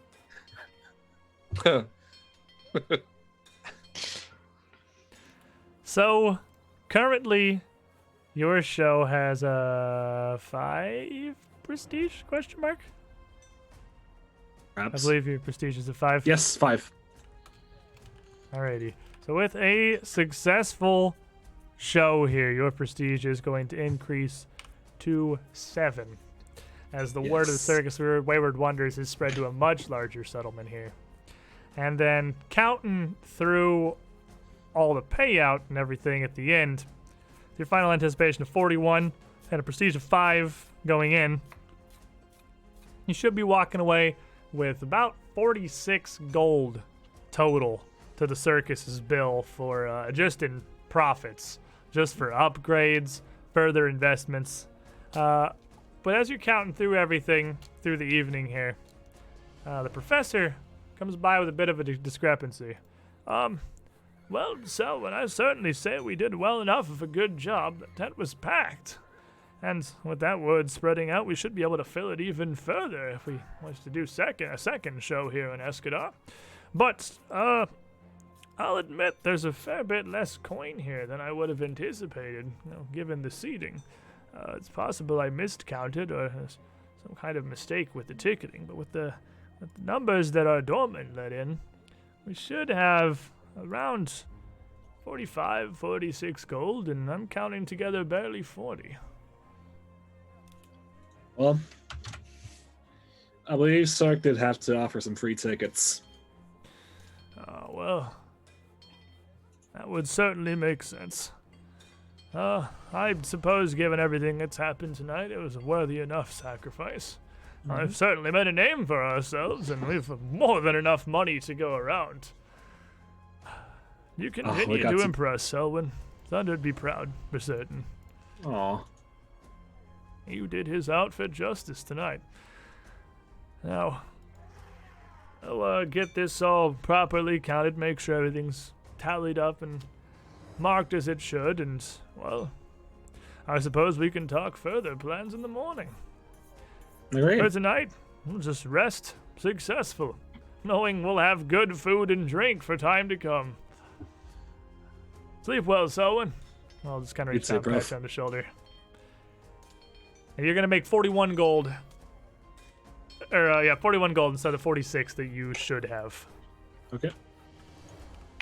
Now, some of your excitement here is going to carry forward a bit, because you have made a decent impression here, and you've put on a solidly successful finale. So you are going to start the next show with 2 excitement, whenever that does happen to be. And as you all wind down, collect your things, eat, celebrate, drink, and eventually pass the fuck out for the evening, you made your foothold in Escadar. Let's take our break here real quick. I think this is a perfect time for that.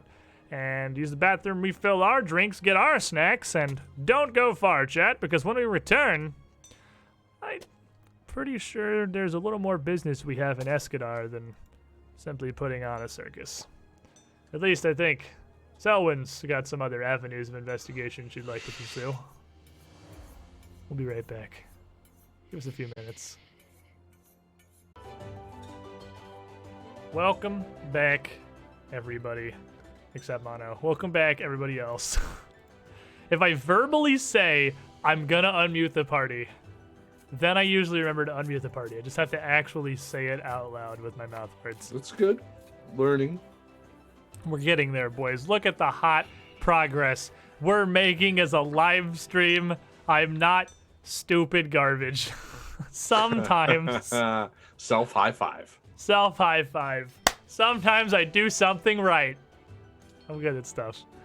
Anyway, as you wind down and head to rest for the evening, Selwyn, in your wagon, alone, certainly working on whatever insane writing project she has for this particular day, you are going to hear a familiar voice. Hey. You know, Selwyn, I'm honestly not really even surprised anymore. You have such an impressive retinue of enemies.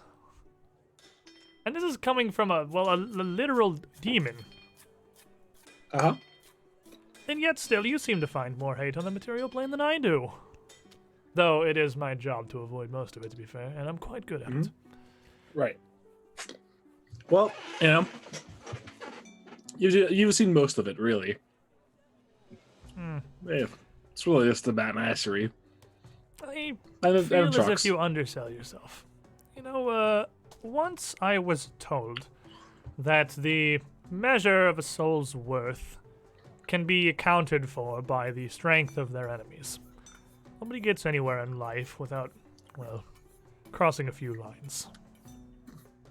It's not ridiculous at the time, of course, but the more I think about it, really, it's kind of grown on me. It actually makes a lot of sense. You can't really accomplish much of anything without falling ill of someone. Anyway, this is all neither here nor there. Does the name... Hold on, what was it? And you hear it kind of shuffling through some paper. Saint Sarnax. The Monastery of Saint Sarnax. Does that sound familiar? I will make a religion check and find out in a second. Go ahead, yeah, go ahead and give me, Well, if I can impress my, well, mistress, really. 25. With a 25, I would say that, yeah, you would have heard of it. Saint Sarnax is an ancient chapter house of the Knights of the Aeon Star that Escadar is actually largely built around. This is the presence of the monastery and of Saint Sarnax is one of the reasons that Absalom founded it where they did. So you would know not so much about what Saint Sarnax really was, so much that it was a very, very ancient religion that dates back further than, well, the city and almost further than Absalom does. Right. I'll tell her, well, I've heard of it. Well, apparently, down there in Escadar, there is a monastery of sorts dedicated to that. I'm honestly somewhat unclear on whether it's a major deity or a figure of nobility that they worship for some reason. But if anywhere is going to have records about this Moonstone Hall, I imagine that may be your best bet outside all the city's archives themselves. What's interesting is I can find casual mention of this Moonstone Hall, but it's ancient, and it's, well, thousands or more years old. It seemed to be a temple itself of some denomination, although that too seems to largely have been lost to time. I'll admit I'm surprised at how little I can't find of this in the libraries of Absalom, but perhaps you'll have better luck on site, Selwyn. I'll do my best. Well, I do wish you the best of luck dealing with the ancient and, I'd imagine, reclusive monks in their monastery. My love, they can be quite tiring. Oh, why couldn't it be abandoned? Well, by all I can tell, as soon as you can find where Moonstone Hall is, it may very well be. Well, of course, other than whatever the Trogs are doing there. Still, though, at least you don't have to sleep with them. Your job could be worse.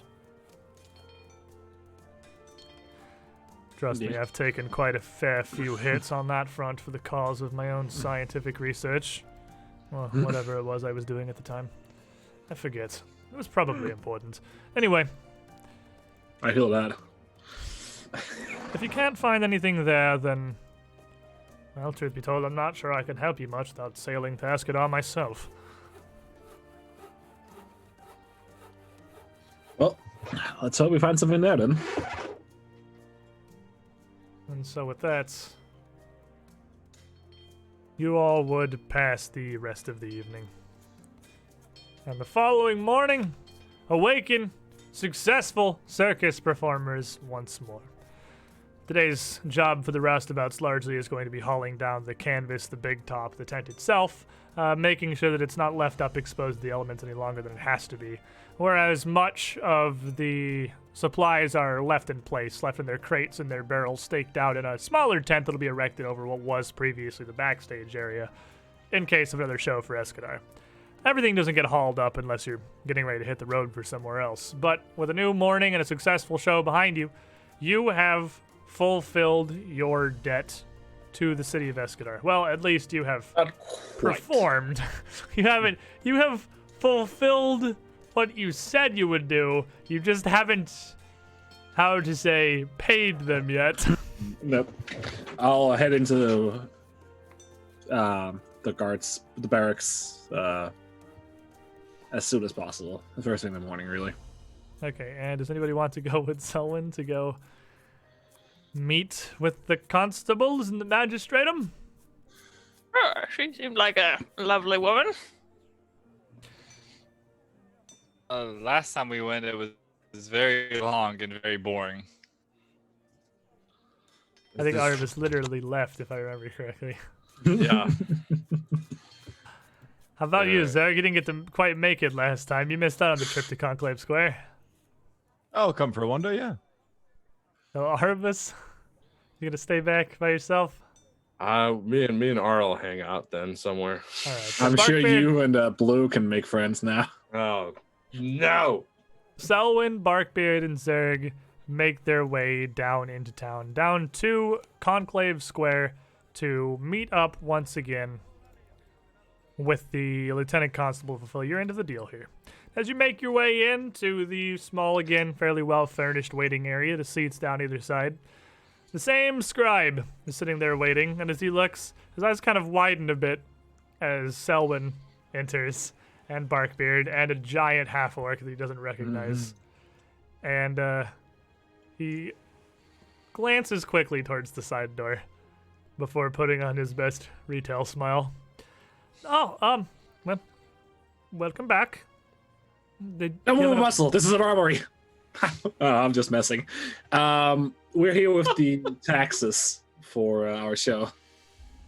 Oh, of course. So you'll be needing another meeting. I believe you had met with the Lieutenant Constable last time. Yes. Lieutenant Madrad? Yes. Yep. Give me one moment. I'll go ahead and send word and see when she can make time in his schedule. Please have a seat. I'll have a seat. And he'll stand up and walk through that same back door, heading back down the hallways. And as he returns and comes back out to the front, he sidles out the door. Well, good news. She is not fully booked today, and she'll certainly have time to meet with you. It seems like she'll be available in about 4 hours. Where we had wanted to Glances go walk towards around town the a bit. door and you and the door and you and the side door. Aware of what happened last time. I wins. And this then point's probably like 9 in the morning, so he's asking you to literally wait until like afternoon. wait, and then I'll fall back into a smile. Well, that seems reasonable. right. Well, you're more than welcome to wait here if you wish, or go about your things about town if you have other business. I have you penciled in, and she's aware. So that's up to you, really. Can I get you some water? No, I'm fine. Thank you. Speaking of water, I'm actually very interested to go down to the docks. You know, there are no trees and nor plants in the water, so I know very little about it. He kind of looks down, still clearly very unsure of what you are. That would be an excellent time to pass the excellent way to pass the time here in our city. The docks are one of the big flagships of Escadar, really. One of the big appeals, attractions. You can see all the great ships of Absalom's navies. Right.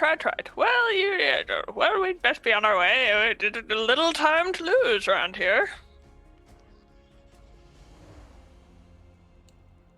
Well, see you later, Barkbeard. Well, I mean, I guess have fun then. Yeah, well, I guess I'm gonna go. I guess we're like down to the docks. And Barkbeard Nick, have you ever seen the docks? Sorry, I wasn't listening. Have you ever seen the docks? I mean, I've never seen the ocean before, and I thought it'd be very interesting. I know Sullivan seems to be very set on sitting here in a room for about 4 hours, but you know, I have things to do. Yes, I come with. This is boring. Have fun, Selwyn. I admire your patience, or something. Hang on, this might help. And I'll take off the gambeson and just drape it over Selwyn's shoulders. You still have Nothing it's the taken next day. You seriously. still have the gambeson on. Yeah. Okay, fair. I'll put the gambeson on. That's gonna be a dress. for you. Hilariously That's a so. nightgown, yeah. Sized, yeah. It's also torn everywhere, so it'll It be doesn't really matter. cool. I'll be really, yeah. Cool. So Well, have Barkbeard fun. and Zerg will just leave. Someone's sitting here in a DMV further, just waiting.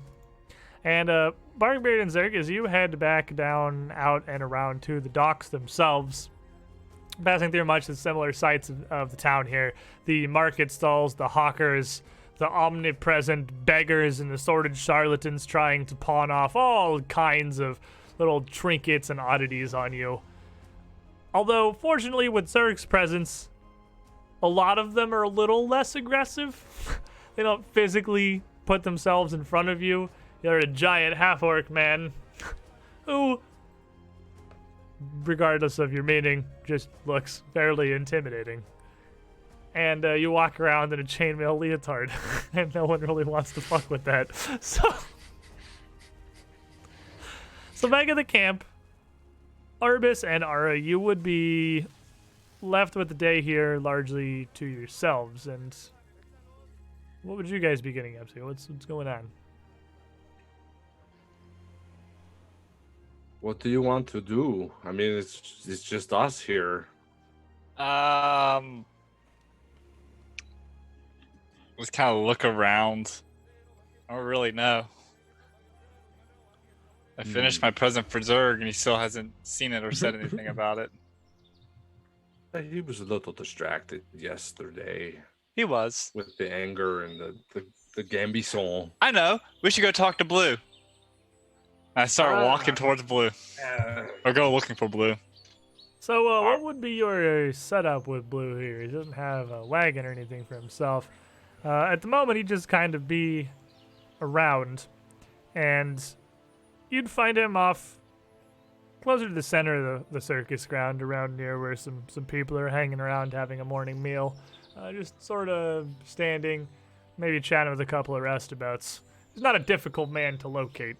As he kind of came and then just decided to join you, he's still wearing all of the same outfit he had yesterday.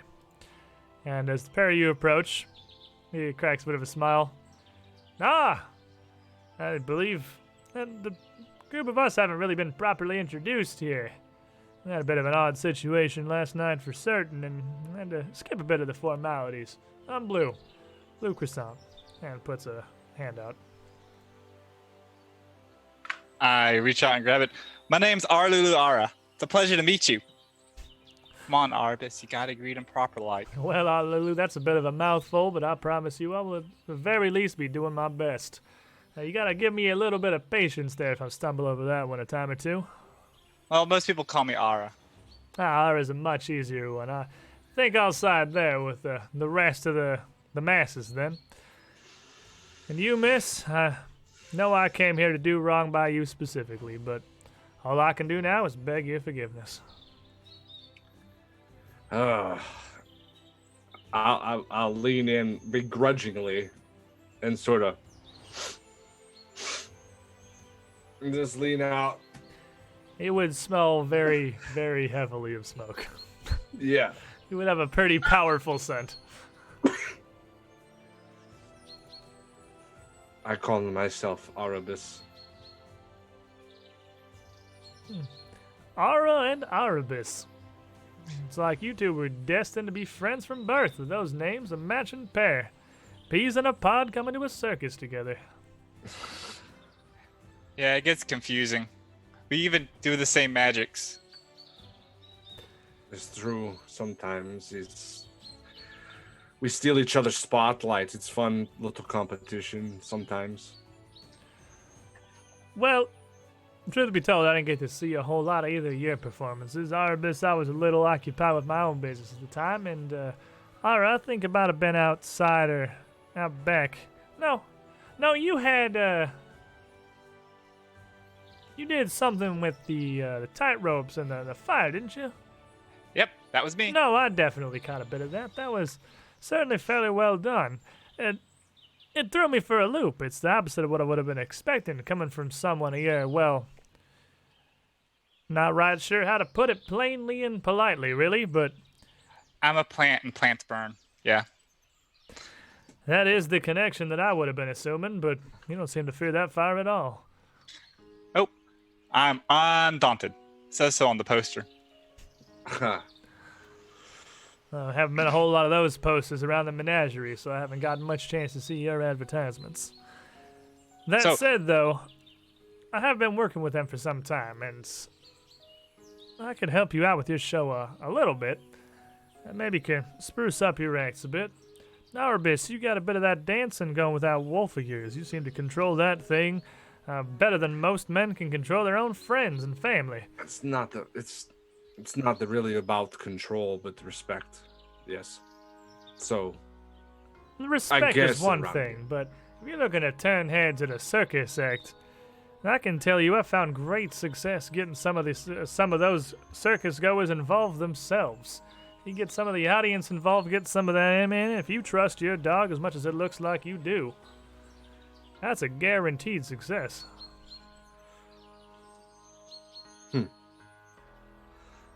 Yeah, I was thinking of doing evolving act. Yes, I have ideas.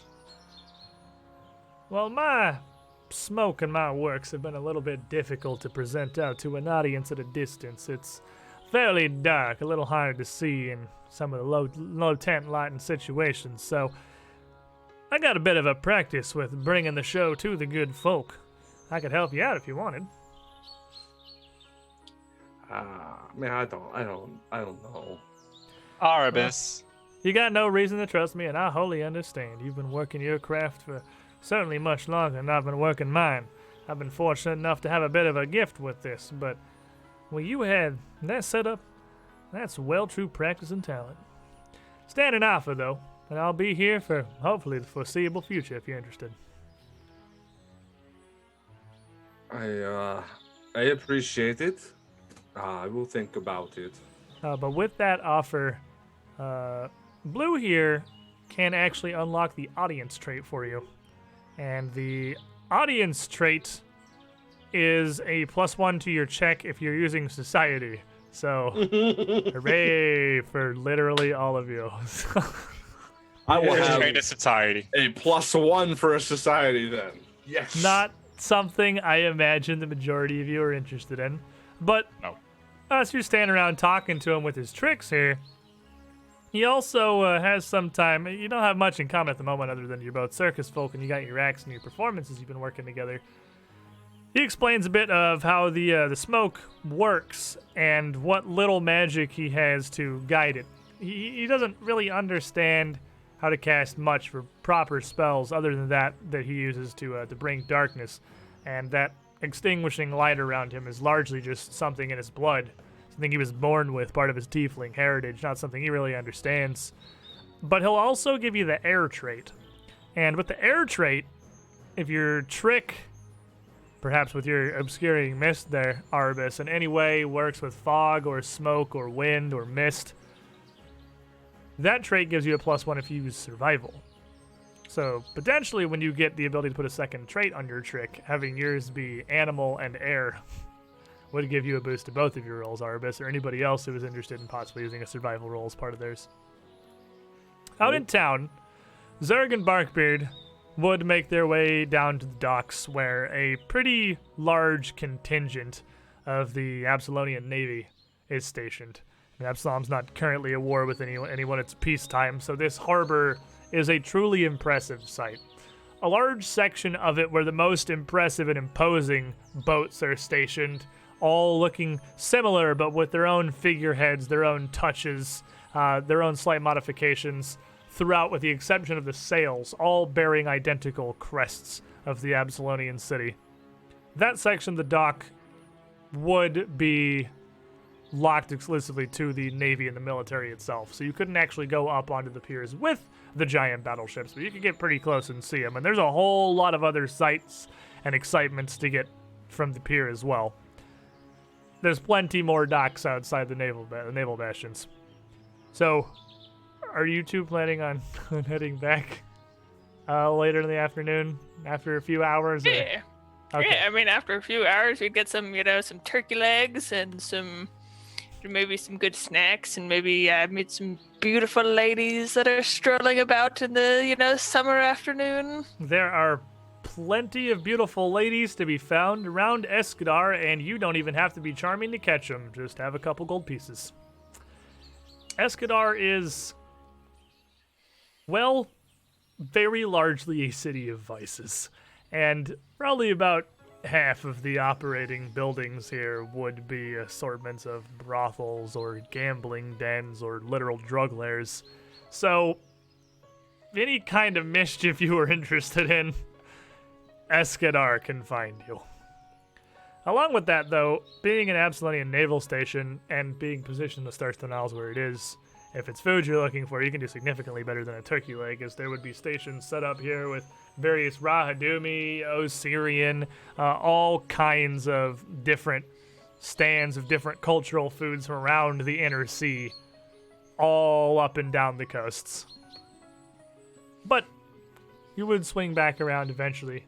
I imagine Selwyn is waiting so patiently. So patiently.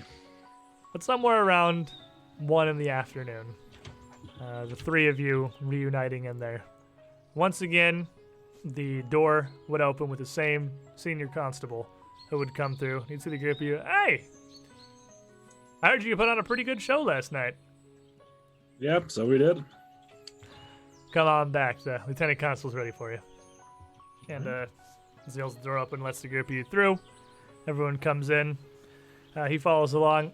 It's a damn shame I couldn't get down to see any of it myself, but duty calls, I only get so many days off here, and there's only so much I want to do with them. The wife gets on me a bit if I certainly would have if I shirked any of that free time I had to be heading down to a traveling circus. But, Oh, yeah, for sure. man, people have been talking. You must have done great. Yeah, we It did was pretty quite fun. It was another night of work for me, but whatever. good. Don't worry, That's Sig. true. You'll get to show off next time.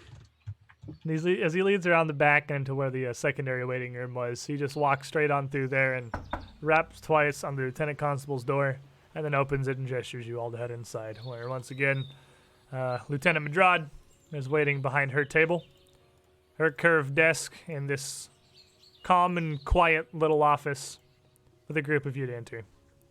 And she's again, yes, fantastic. I'd appreciate your promptness, Selwyn. Go ahead and take your Yes. seats. Give me one moment to find these papers here. and sorts through some things behind her desk.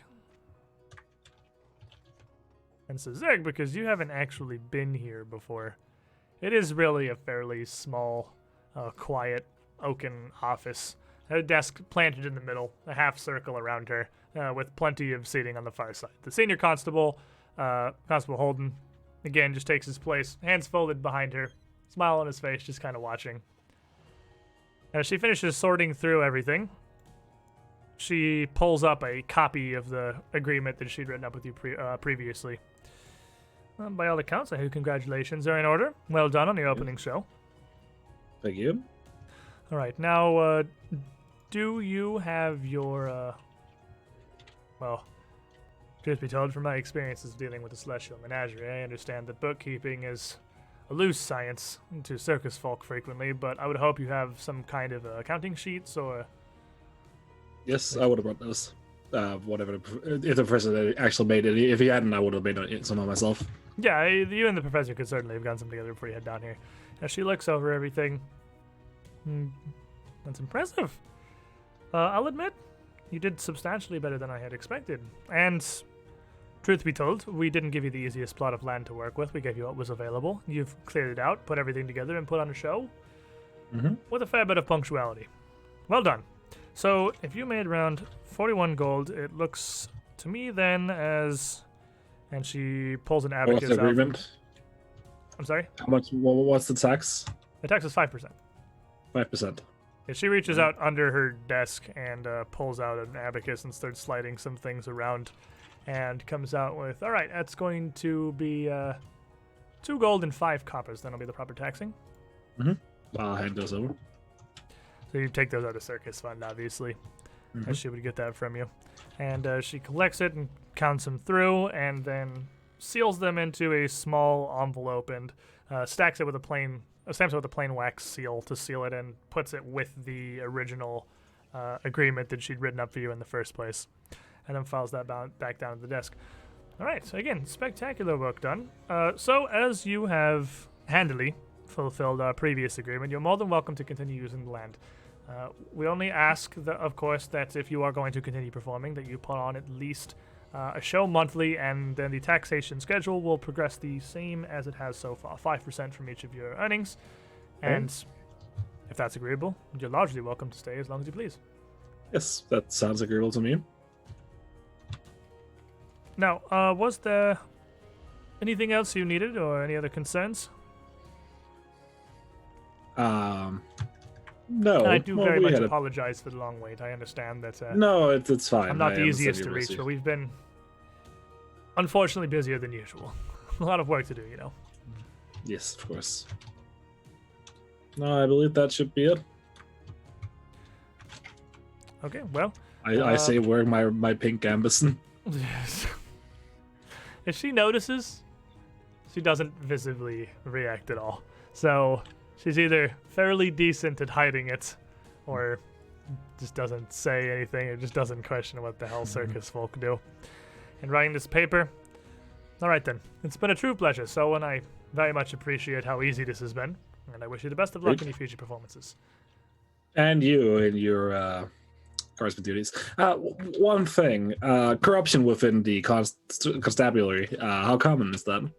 Now, obviously, asking a card is bit of a touchy subject, but there were some that tried to gain, let's say, funds that were not agreed upon after we set up.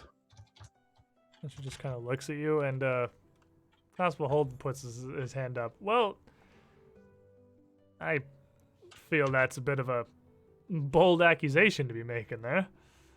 Oh, I was just wondering aloud. And Lieutenant Constable puts her hand up. Thank you, Constable Holden, but I can handle. I'm sorry, Miss Sullivan. Do you care to tell me the details of what happened? I'll tell her, what happened, what was asked. And this is truly unfortunate. I do apologize, of course. No, it was actually quite funny. And something that I was entirely unaware of. Did you get any names by chance? Not that I remember, if I'm honest. Well, I can send this up the chain and do my best, but unfortunately. fine. I would just advise you to, keep an eye out. Yes, I will very much take your advice into consideration. But this is concerning, and I will at least open an investigation on your behalf and see if anything will come of this. But without any to really point fingers, unfortunately, I'm not sure that it will find much heading. Fine. If this happens again, or if they are to return, please do return to me. And if you can, do your best to get badge numbers. Something I can work with. And I swear to you, by the power of my office, I will do the best that I can to aid you. Thank you. Or, well, at least to clean up what I can on our end. Again, that's... And she stops. She's very business-like, Miss Madrid. She's very straightforward, but she stops for a moment. I am truly sorry that you have to deal with this. This falls on my shoulders. It was a pleasure. Anyway, We're in. if anything similar happens again, or you have any further concerns, or whenever you put your next show on, feel free to stop by, and well, I look forward to it. Hopefully I can attend one myself in the future. That will be all. I'll start to leave. And as you go, Constable Holden heads up and just follows you back out to the main area, and is quiet for the first bit of the walk, which is uncharacteristic because in the small amount of time you've been exposed to him, it's not in the lieutenant's office. He literally never stops talking. But mostly back, he pipes up. So when there's a bit more of a... That's a more common story than we'd like to hear, really. I see. I just wish we could do more about it.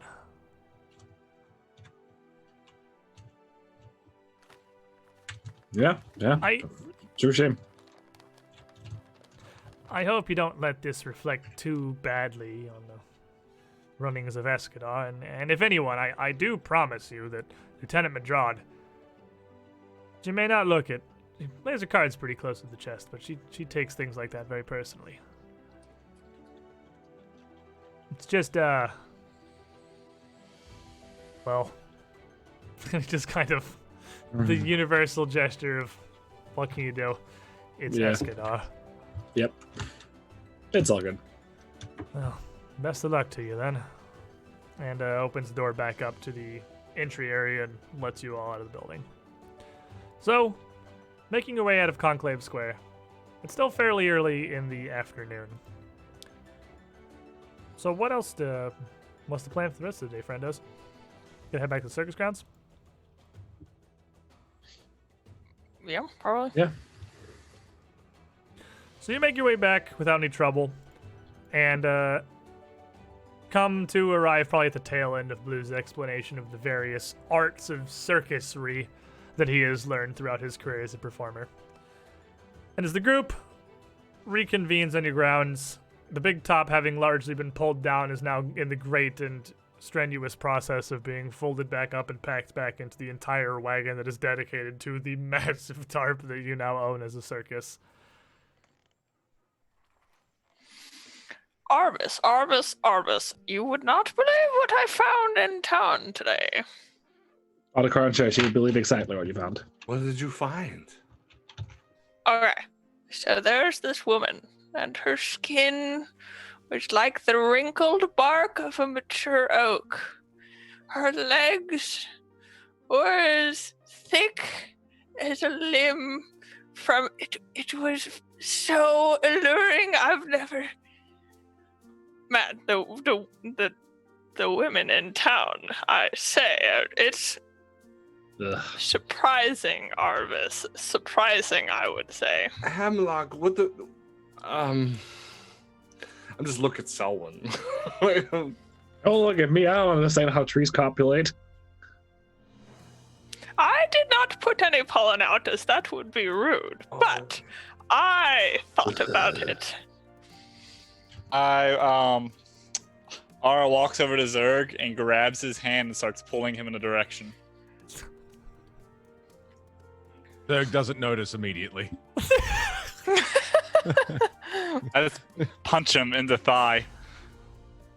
Zerg doesn't notice immediately. Oh! Hello! Zerg, come with me. I got something to show you. Oh, okay, let's go. I'm expecting that we're cracking skulls. Let's go, all right, let's good. I take him to where I put lizard statue in a safe spot. And you see it exactly the way I described it last session. This lizard pose, strongman pose, with a shield resting at his feet with a continual flame burning off of it. Oh, you did fix that? Yeah. It didn't actually. It It, is just continual got flame, yeah. quenched by the darkness. It didn't like get dispelled. It just Chinese was. squid. Zoom doing Zoom stuff. Is it fixed? Still? Yeah. Okay, cool. It didn't actually get dispelled. It's just while it's in the darkness overrode it. So as soon as the darkness moved off it lit back up. Oh, cool. It's uncovered and you just leading me into that? Yep. Oh. Ara, how you do this? You make this? I pull out my tools with these and a ladder. Is adequate. Can I inspect? Can I have a look? You go do things. Yeah, I walk away.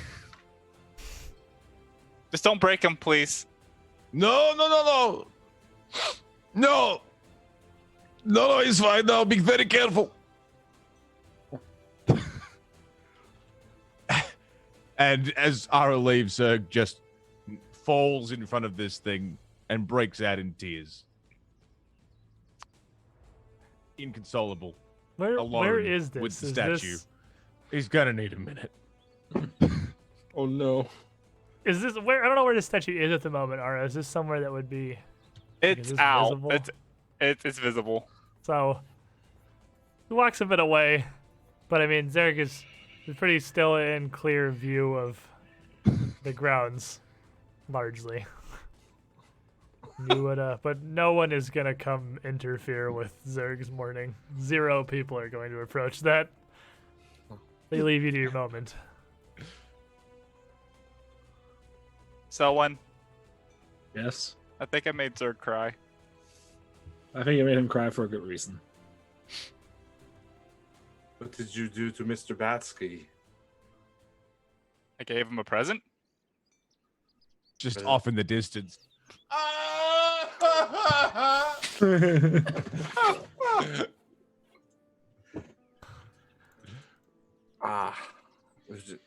The present's supposed to make you happy, though.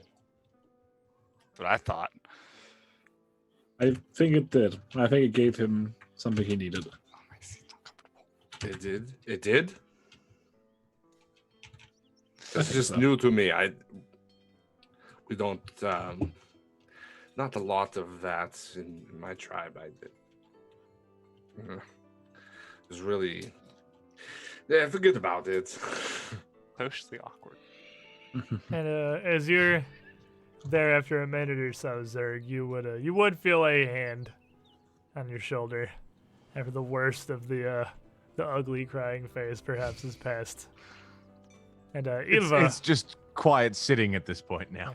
at that point, Ilva would come up and you'd feel her touch your shoulder gently. And she doesn't say anything. She just stands there as you sitting. You're about half as tall as Ilva standing, so you can pretty easily just lay a hand on your sitting shoulder. She's not a particularly tall woman, Ilva. But, she says nothing. Just waits. Just hand on hand. I'm going to be strong. Strong for Lizard. I'm This- still angry and I'm still sad and I do not know what to do with this. This is not weakness. Weakness is not moments of emotion. Weakness would be, well, holding this, letting this cloud the rest of your days. That would be weakness. This is simply love, Zerg.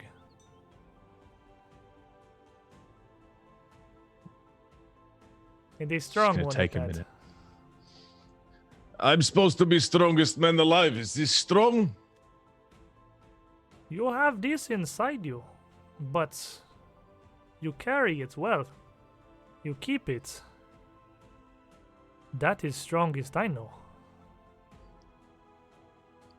The Zerg's gonna stand up and kind of fist bump the statue from the upward flexed. You're right. I strong. I stay strong for Lizard. I stay strong for you. I stay strong for everybody. You're right. I have a lot to think about. I go think, and he's gonna sort of just meander away and She just ponder his own existence as the kind world's of used strongest to man. this to some extent at this point. Just nods and lets you have your alone time. She It gets you. seems like there's almost a new understanding coming over Zerg. He seems to sort of get it, if that makes any sense. He looks almost to, again, the clarity. There's an understanding there that wasn't there before, that things are going to be all right. Well, you know that you can wander off to that small glade. I mean, if the tree line isn't too spooky at this point, you know that, and the circus comes there for water. Well, at some point, the Rasmussen would have worked to haul the bear carcass away from that. You know there's that little clean pool at the foot of the oak, not too far into the trees. It's usually pretty quiet and abandoned. And if not that, there's the literal cave or the keep where you found Sniggles. You have all kinds of quiet contemplation areas not far from the grounds to the south. So as Zerg walks off, how about the rest of you? Well, I'll start prepping my things to head to a monastery. Are you gonna mention this to anybody else? Yes, I'll mention to everyone. I think it's the All first they've heard of it, so what are you telling everyone? Well, I'll tell them I found the lead on the trucks. I might be able to find where they're gathered. This Moonstone Hall that was mentioned in the journal from this monastery.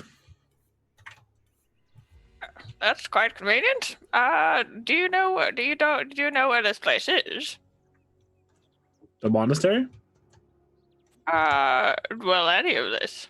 I don't know where Moonstone Hall is. That is what the monastery should be for. Oh, Hopefully I'm covering cool. that. well, yes, I mean, yeah, it seems like the right direction. I don't Where have did anything you- else to do. Where did you get your lead? What? Isn't she like some kind of, like, I thought she knew everything. I thought that was the whole point of keeping this woman around. Well, she does know a lot of things, but nobody really knows everything, right? I think Selwyn knows everything. I don't know That's what everything. I gathered. That's what I used to think too, but she would always say that. I don't know everything, Arabist. Every time you ask, I don't. It's true. I don't know everything. Which part of it do you want to know or know? The monastery I knew of. It's ancient, one of the most ancient around here. So if anything would carry ancient information about somewhere unknown, that seems as good a bet as any. The Moonstone Hall was mentioned in the journal by the succubus Tilby. Oh. I mean, why do we really need to do this? Vengeance, obviously. That's his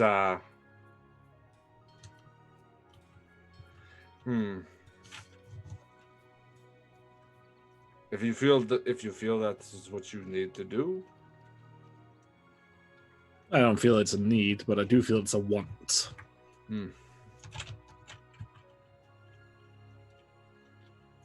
Wouldn't it be good to keep practicing as we both know sometimes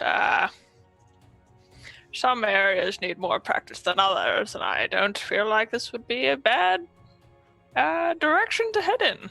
Practice? What do you mean? Yes, practice. Practice to killing more things? Yep. I don't think I like how that sounds. That doesn't sound very nice. Oh. Well, don't worry. You do not have to practice. All I do is practice. Well, that is why you are here, is it not? So, you are going to the monastery to find information about the hall. Yes. Quite. And the hall is where the trogs came from. Not misremembering that. Yes. Okay. They were doing bad stuff and hurting people, probably. The Trogs are, yes. We'll put a permanent stop to that. Yes. They also seem to be, from my perspective, they also seem to be messing with the Aeon Towers, as I have seen one Aeon Tower, and they were messing with it. And this is deeply concerning to the life of the forest, the Blue Aeon Forest, and the other forests around. It is quite concerning if they're trying to mess with the natural balance. Yes, if they're continuing to do that, then they absolutely need to be stopped. But if we get there, I don't want to just kill them to kill them. You think Trogs are just going to say, "Oh, hello, fellow civilized person. We're just here doing nothing," after we were explicitly sent to the Aeon Tower? Don't want her to come out again, Selwyn. I'm just saying. Some people just need a good stabbing.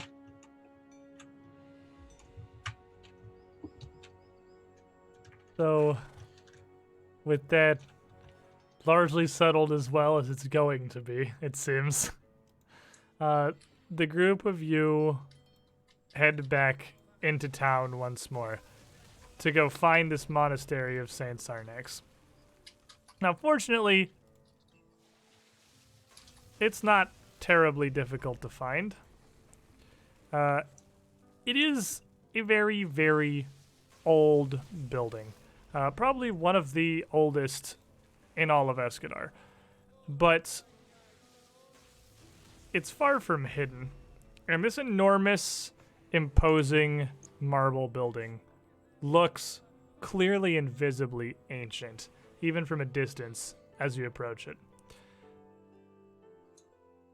And it's easy to get inside. It's a public space. It's a chapel, largely. But you are greeted at the door by a monk. A very, very elderly monk, whose eyes barely even appear to be open under massive, bushy white eyebrows and otherwise shaved head. He's hunched over with a fairly plain cloak on. And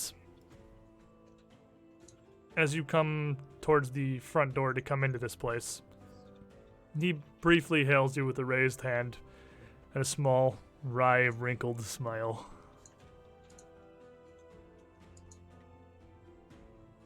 I wave. I'll wave. This Monk? is certainly something unexpected. Well, what were you expecting? Out of curiosity. The world works in very mysterious ways. It is unwise to expect much of anything. So Yet, I am still surprised.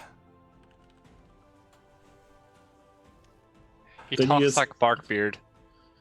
you say you don't just going to say. if you don't expect anything, you'll always be surprised, and yet you're surprised that you're surprised? And still, it continues unending.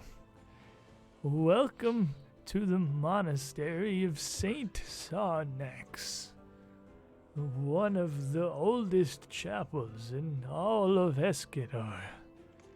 I am Sir Ezekiel Weem, a knight of the Aeon Star. Oh. We've been into the Aeon Tower. That was pretty interesting. The tower on the eastern end of this island. That is some distance. But it is an impressive sight, to be certain. The stone itself is truly awe-inspiring. Right. Not for nothing. Have you ever heard of a place called the Moonstone Hall? I can't say I have offhand, but if you have been sent here seeking information, you are more than welcome to the knowledge that resides in our archives. Thank you very much, and I'll turn to leave. And I'll mutter, if I have to meet one more person who speaks slowly, I'm going to kill myself. Talon, you don't want, You just leave? you Yeah, don't I'm want just to going check inside. his archives? I'm going inside. Oh, As you, it's just you're leaving. As you go inside and you start walking, you hear calls out, "Hold! One moment. I'm not quite as fast as I once was, but I will Evidently. escort you to the archives and help find this knowledge that you seek." My inward voice is just going, no! I'll lean uh, into, I'll lean into Zerg, I someone. imagine. Oh, good. I lean into someone. At least he doesn't talk like Mr. Joseph did. I can understand him. I can understand Mr. Joseph, and a lot faster. Zerg, you could certainly have just come along with this as you were going to smoke and just see the party leaving and tag on after. So you can be here too. Beautiful. That's fine. You don't have to be excluded from the scene because you had to get a cigarette. So, Sir Ezekiel Weem leads you very, very slowly into the monastery itself, deeper inside. And as you walk, he briefs you with some of the history of the Knights of the Aeon Star. This order has stood since the ancient empire of the Aslanti peoples in the now sunken continents to the west of the inner seas. Have you heard much of the Aslanti and their legacies? I'm sure you're about to tell us. Well, there is certainly much to tell. As he continues on, you eventually make a slow, winding way to a fairly impressively maintained, large, grand library. Bookshelves rising up the 20, 30-foot walls around the outside of this near round room. And some smaller stands spread what looks at first almost at random through the inner area of the chamber. And the place is massive, set with several large rolling ladders up around the sides to reach the higher shelves. As he comes in, Ezekiel gestures with a shaky hand. This is the repository that the Knights of the Aeon Star have kept for generations and time immemorial. Now, Moonstone Hall, what manner of place was this? Do you know much beyond that name? Do I know anything else? I don't You know think a I lot do, of right? else. You know it's probably a temple. You know it's in Escadar theoretically. Yeah. Okay, yeah. And he goes around to one side of this and grabs one of the big rolling stairs and starts very slowly moving it around. If it was an ancient building here in Escadar, our own personal record should have some tell of that name. And he starts very slowly, like one rung every 10 to 15 seconds or so, working his way up the ladder. And he gets up only about 5-6 feet above the ground, where he leans over and starts adjusting and pulling out a couple of massive ancient dusty tomes, looking at their spines and covers and setting them back, before finally deciding on one. This should certainly do. And even slower, holding this huge book, makes his way back down and lays down on a table. Now, for how slow the old man moves, he references this book in ways that don't even seem to make any sense. Like he has some esoteric knowledge of all the organization of this entire library, and in just seconds has come through to some information on the latent Moonstone Hall. What he's able to turn up pretty quickly is that this appears that it was a temple which was buried some millennia back. Must not have been possibly closer to the founding of this city than it is to current day. An ancient relic indeed. It appears to have been founded, here, by a pious human priest named Zul. But as to his faith or the location, that is not immediately apparent.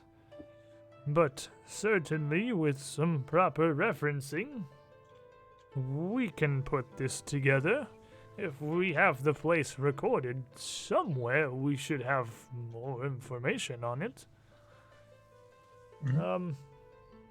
I may need some assistance. Can you fetch a few tomes for me? You could help us, Of right, course. Selwyn? Of course. So, as you all work here to help out Ezekiel as you can, to help him get these books together and cross-reference some things, it's going to be a little difficult. So he pretty quickly came across at least what Moonstone Hall is, and the name of its founding priest, which is something. There really does not seem to be a whole lot of information remaining about such an ancient site. So as you pull out a few books for him over the course of a few hours and start to look through, he's actually going to need assistance even just cross-referencing the massive amount of material that he has that could be leading the right direction. So I'm going to need somebody to either make me a religion or a society check, and each of those can be tried once, but other people, like someone else, can assist. One of you can roll religion, one of you can roll society, and someone can assist on each of those if you want. I roll both? You can only do one of them. Oh. I mean, I could I'm trained in do some- society. To spend the next 3 hours cross-referencing stuff here with Ezekiel. I have some interest in religion. What's your religion modifier, Barkbeard? Jesus. Smooth, man. Yeah. No, I want to know Very, who's very assisting good. and who's assisting. and I who's, know quite a leading. bit about religion. All right, in that case, I'm leading. All right, Selwyn, give me a religion check. Rerolling. That's I'm what here you for get. it. Oh, yeah. Have you used It your was- session reroll? Idiot. I've used my session reroll, but I should have 1 hero point You left. have 1 hero point, yes. I'm using it. Ding. I'll have you know. Damn it! Oh. Why is idiot. life so cruel? Oh no. Barkbeard, you want to roll to assist? Sure. Well, I'll tell you what, you silly. Oh. I'm killing myself. Damn, that would have been that would have succeeded if that was the lead. But shut the fuck with a up. +2, the two of you seem to have some difficulty digging through these really ancient, kind of esoteric texts. What you do find, you managed to put together that Moonstone Hall seems like it was an ancient temple to Erodin. Which goes a good way to explaining why there is so much information about it scattered around throughout the archives. But not one that was affiliated with the Knights of the Aeon Star themselves, and not one that they had anything more than passing reference in, as it was another temple dedicated to their deity. They didn't see much need in basically trying to handle their affairs for them while it was operational. Now, Society, who wants to take a lead on Society? I mean, I guess me? Go get him, Ara. Go get him, Aura. You got 20. Does anyone want to try to assist him? Can I assist? You're doing the religion one. It'd be Arvis or Nah. Zerg if you want it. It's a flat DC 20 to assist, and if you... Oh, he There you almost go. had it. Oh, he almost had it. That was so close. Zerg is surprisingly helpful, but it is kind of clear that he is somewhat out of his depth here. Regardless, Ara, it is you poring over the tomes and tomes of scattered knowledge who manages to put together a location. It appears that Moonstone Hall was condemned sometime over a millennia past and largely covered over and filled in to build up what is now the Woodworkers District of Escadar. You also learn a little bit of what was left about the process, and that the temple was not, it should not be ruined. It was covered over and left intact with an entrance underneath a mermaid fountain near the center of the Woodworkers District. So, Yes. I think I figured it out. Oh, yeah, what? It's underneath the Woodworkers District, yes. And right in this book over there, Mermaid Fountain. Entrance. Underneath. I see. I look to the old man. Did I do that right? And he's just looking over, squinting, and poring over the books. That does seem well enough to be correct. Well done, indeed. So, it's interesting our knowledge of this hall is so scattered and piecemeal, but given its truly ancient nature, somewhat understandable. But if this is to be believed, though it is well over 1,000 years old, this source, you may be in luck. It may very well still be accessible. And with that, it seems that you've probably exhausted the knowledge that the monastery location. really has to be awful and it has to be offered. And yeah, location is a pretty solid bump up. So, bidding Ezekiel a good day. I would want to ask him a question, actually. Oh, of course. So you say you're a knight of the Aeon Tower, or Aeon Star. Does that have to do anything Indeed. with the Aeon Towers? Well, the Aeon Towers share their origin likened back to our order, as both are products of the living god Erodin in his time. Erodin. So what is the knight? What does the knight stand for? Why? What are you guarding exactly? We were Aslanti Magi that served the throne of glass millennia past.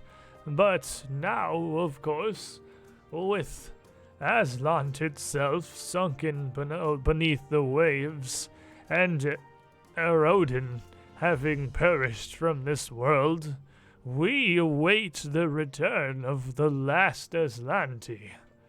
Erodin was not the last of his line, and someday another will rise. And so would it be of interest to you to know that the tower that I was part of, or the forest that I was part of, its tower was attacked very recently, and I find it concerning as it is a fairly important part of these islands. That is interesting indeed. I don't know what cause anyone would have to bother the Aeon Towers, as their purpose was long since served. You see, when Erodin raised the Starstone Isles as rock from the bed of the inner seas, as his greatest miracle to create a new land for his people and the remnants of the Aslanti, these rocks were barren with life, marred with the salt from the bottom of the seas, and inhospitable to any who would dare try to live their shores. And So without the towers, would the stone sink back down? Well, the towers were the tools that Erodin used to seed life into the Starstone Isles, that turned them from barren rock to fertile soil and lands to farm and provide for its people. Their So without purpose them? Oh, when I'm leaving. Yeah, me too. Good call. I'm out of here. Thank you, knight, sir. And seemingly not even noticing, still talking to Barkbeard. Their purpose has largely passed. They are but a relic of Erodin's gift to this land and its people. So we should not be as concerned if they are getting attacked. What about his greatest gift? Was it called the Star Stone itself? The Starstone. The history of the Starstone is an equally interesting bit of lore, and it goes back far further than Erodin himself. You see, and he starts just going into the history of the Starstone, the meteor that landed in 5293 BC, which was the event that destroyed the Aslanti and the Thassalon empires and wiped out the Cyclopes, and he's just going. And he will literally go. Will he go to? Do they know where it is? The Starstone? Is it Everyone knows what a Starstone is. That's not a secret. It's public knowledge then. Yeah. The Starstone is in the middle of a massive cathedral at the heart of Absalom. That's one of the primary attractions. The Starstone Cathedral, the center of the city at the heart of the world, is one of the main attractions Absalom has. Absolutely everybody knows where it is. It is on a landmass in the center of the city, separated from the city itself by a chasm, a massive split in the earth that seems to descend unending, with no bridge or passage. And crossing that gap is said to be the first step of the test. But the Starstone is an artifact that has turned 3 people into gods so far. And supposedly any who pass the test to make it to the heart of the cathedral and lay hands on the Starstone for its final test become gods. Iomadai did it, Nethys did it, Norgorber did it. All that'd be common knowledge. Zerg wants to do it. And Caden Killian did it. I think it was Iomadai, not Norgorber. Iomadai, not Nethys, Iomadai, Norgorber, and Caden Killian were the 3 that did it. Zerg would definitely fall in the Caden pile.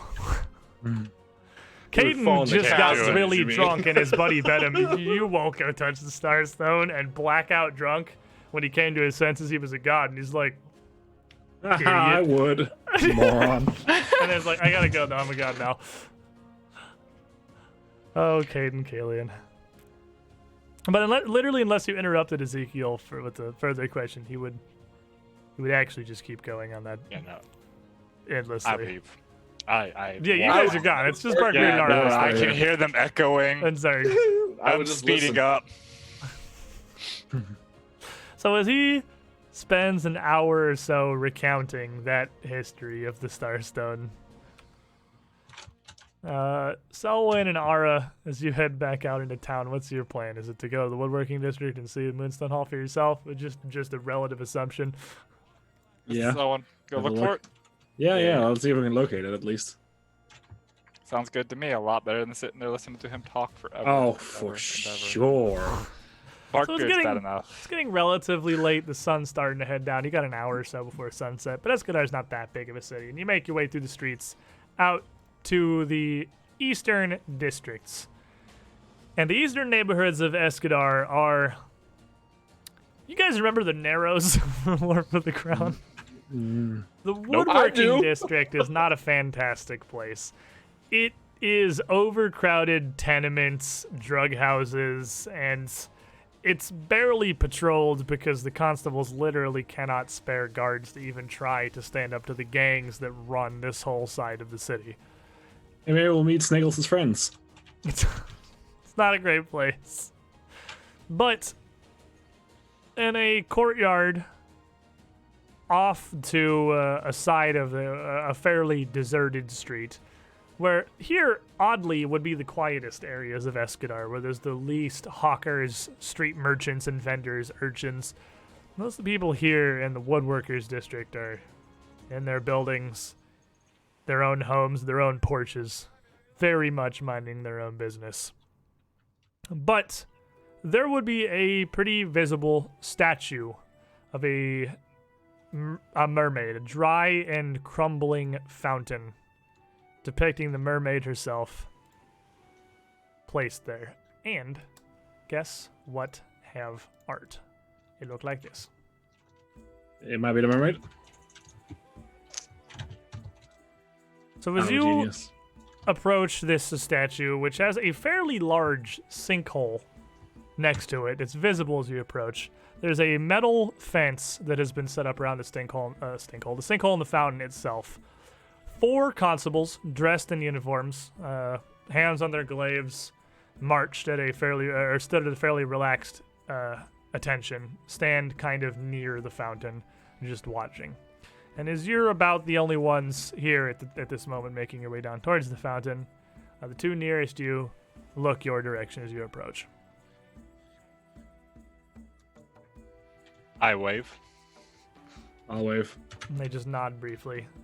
But as you come closer, one of them holds up a hand as the other kind of steps forward and readjusts his grip. Oh, there. This is all closed off. Why? The sinkhole leads to a cavern that's likely dangerous, and it's under investigation at the moment. No one's allowed down there unless they're on official business. Uncovering ancient artifacts, is that official business? Oh, not unless you've been sent here by the head constable themselves. Sorry, I can't let you through. All right. Oh, that sounds easy enough. We should have a conversation with the head constable, yeah. But at least we found it. We did. We're so good at this. So, you just, all right, and just head out? Yep. Leaving. You would make it back to the circus grounds late in the afternoon. I'd imagine around the same time that Arabis, Barkbeard, and Zerg finally made their way out from the monastery to come back to meet you. And as the group of you reconvene as evening sets in, I don't know that there's much else you can do with what time there is left of the day. And it's not too much, unfortunately. But Arabis can regale you with the history of the Starstone if you want to listen. And Nope.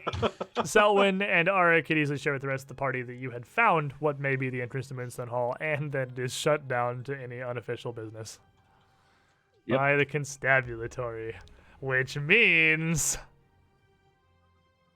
I don't B&B know. the simulator. Yeah, my Oh. favorite part of this game.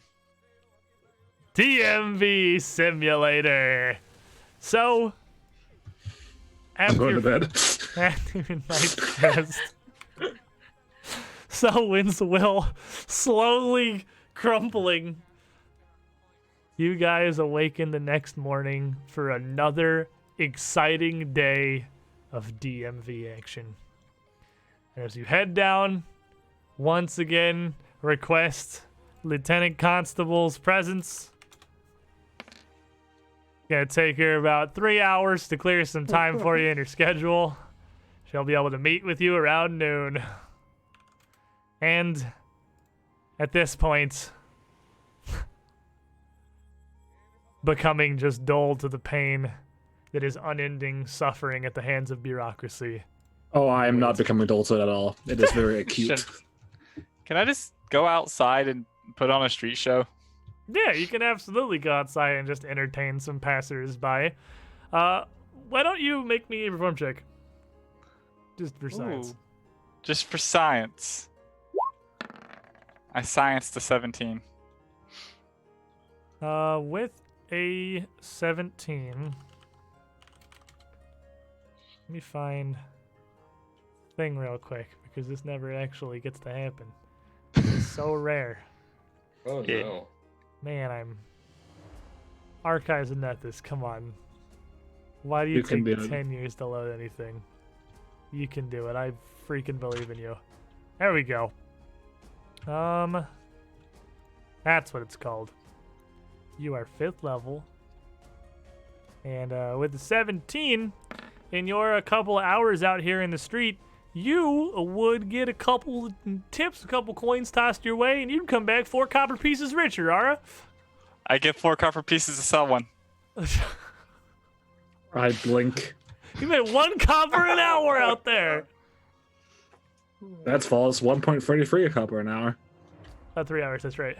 That's right, it's 4 hours is last wait. Yeah, idiot.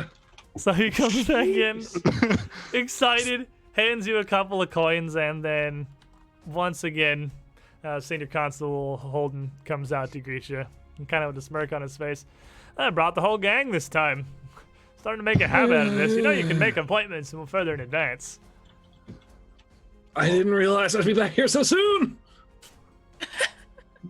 Well, It's come not on that back. bad. Oh, you're right. It's horrible. And as he leaves to grip you back through the walkways in that second waiting area, he's like, go ahead and have a seat.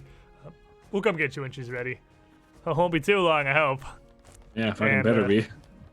Pokes his head in the door, says some stuff, closes the door, and just kind of folds his hands and stands there and waits in the hallway with you.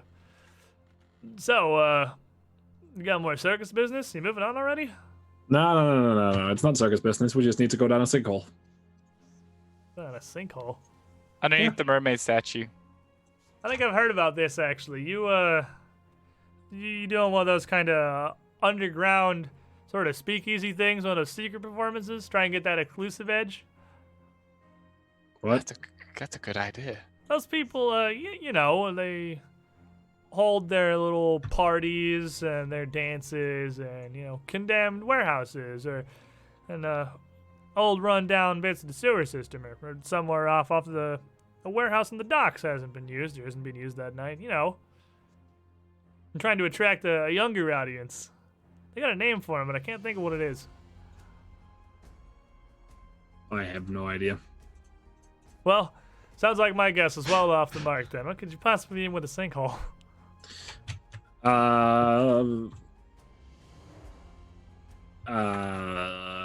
Method That's right, acting. definitely. I'm not the one you gotta convince.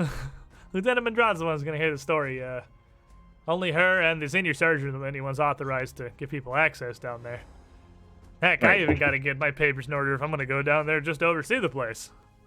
That mermaid statue, I guess I shouldn't really talk about it, actually. Anyway, so, how's the business been? What do circus folk do outside of performances? I just made 4 copper. Well, Of precious. Very Oh, hard Chris. for you. It was kind of nice. nods. Well, that's very good. You gotta make that side money somewhere. What, you got part-time jobs in town somewhere? I walked outside and copied what I seen in the circus. Oh, street performance. That's a good idea. I've seen a couple of them around. I never got any loose coins on me that I'm not bringing out for some other purpose to offer, though.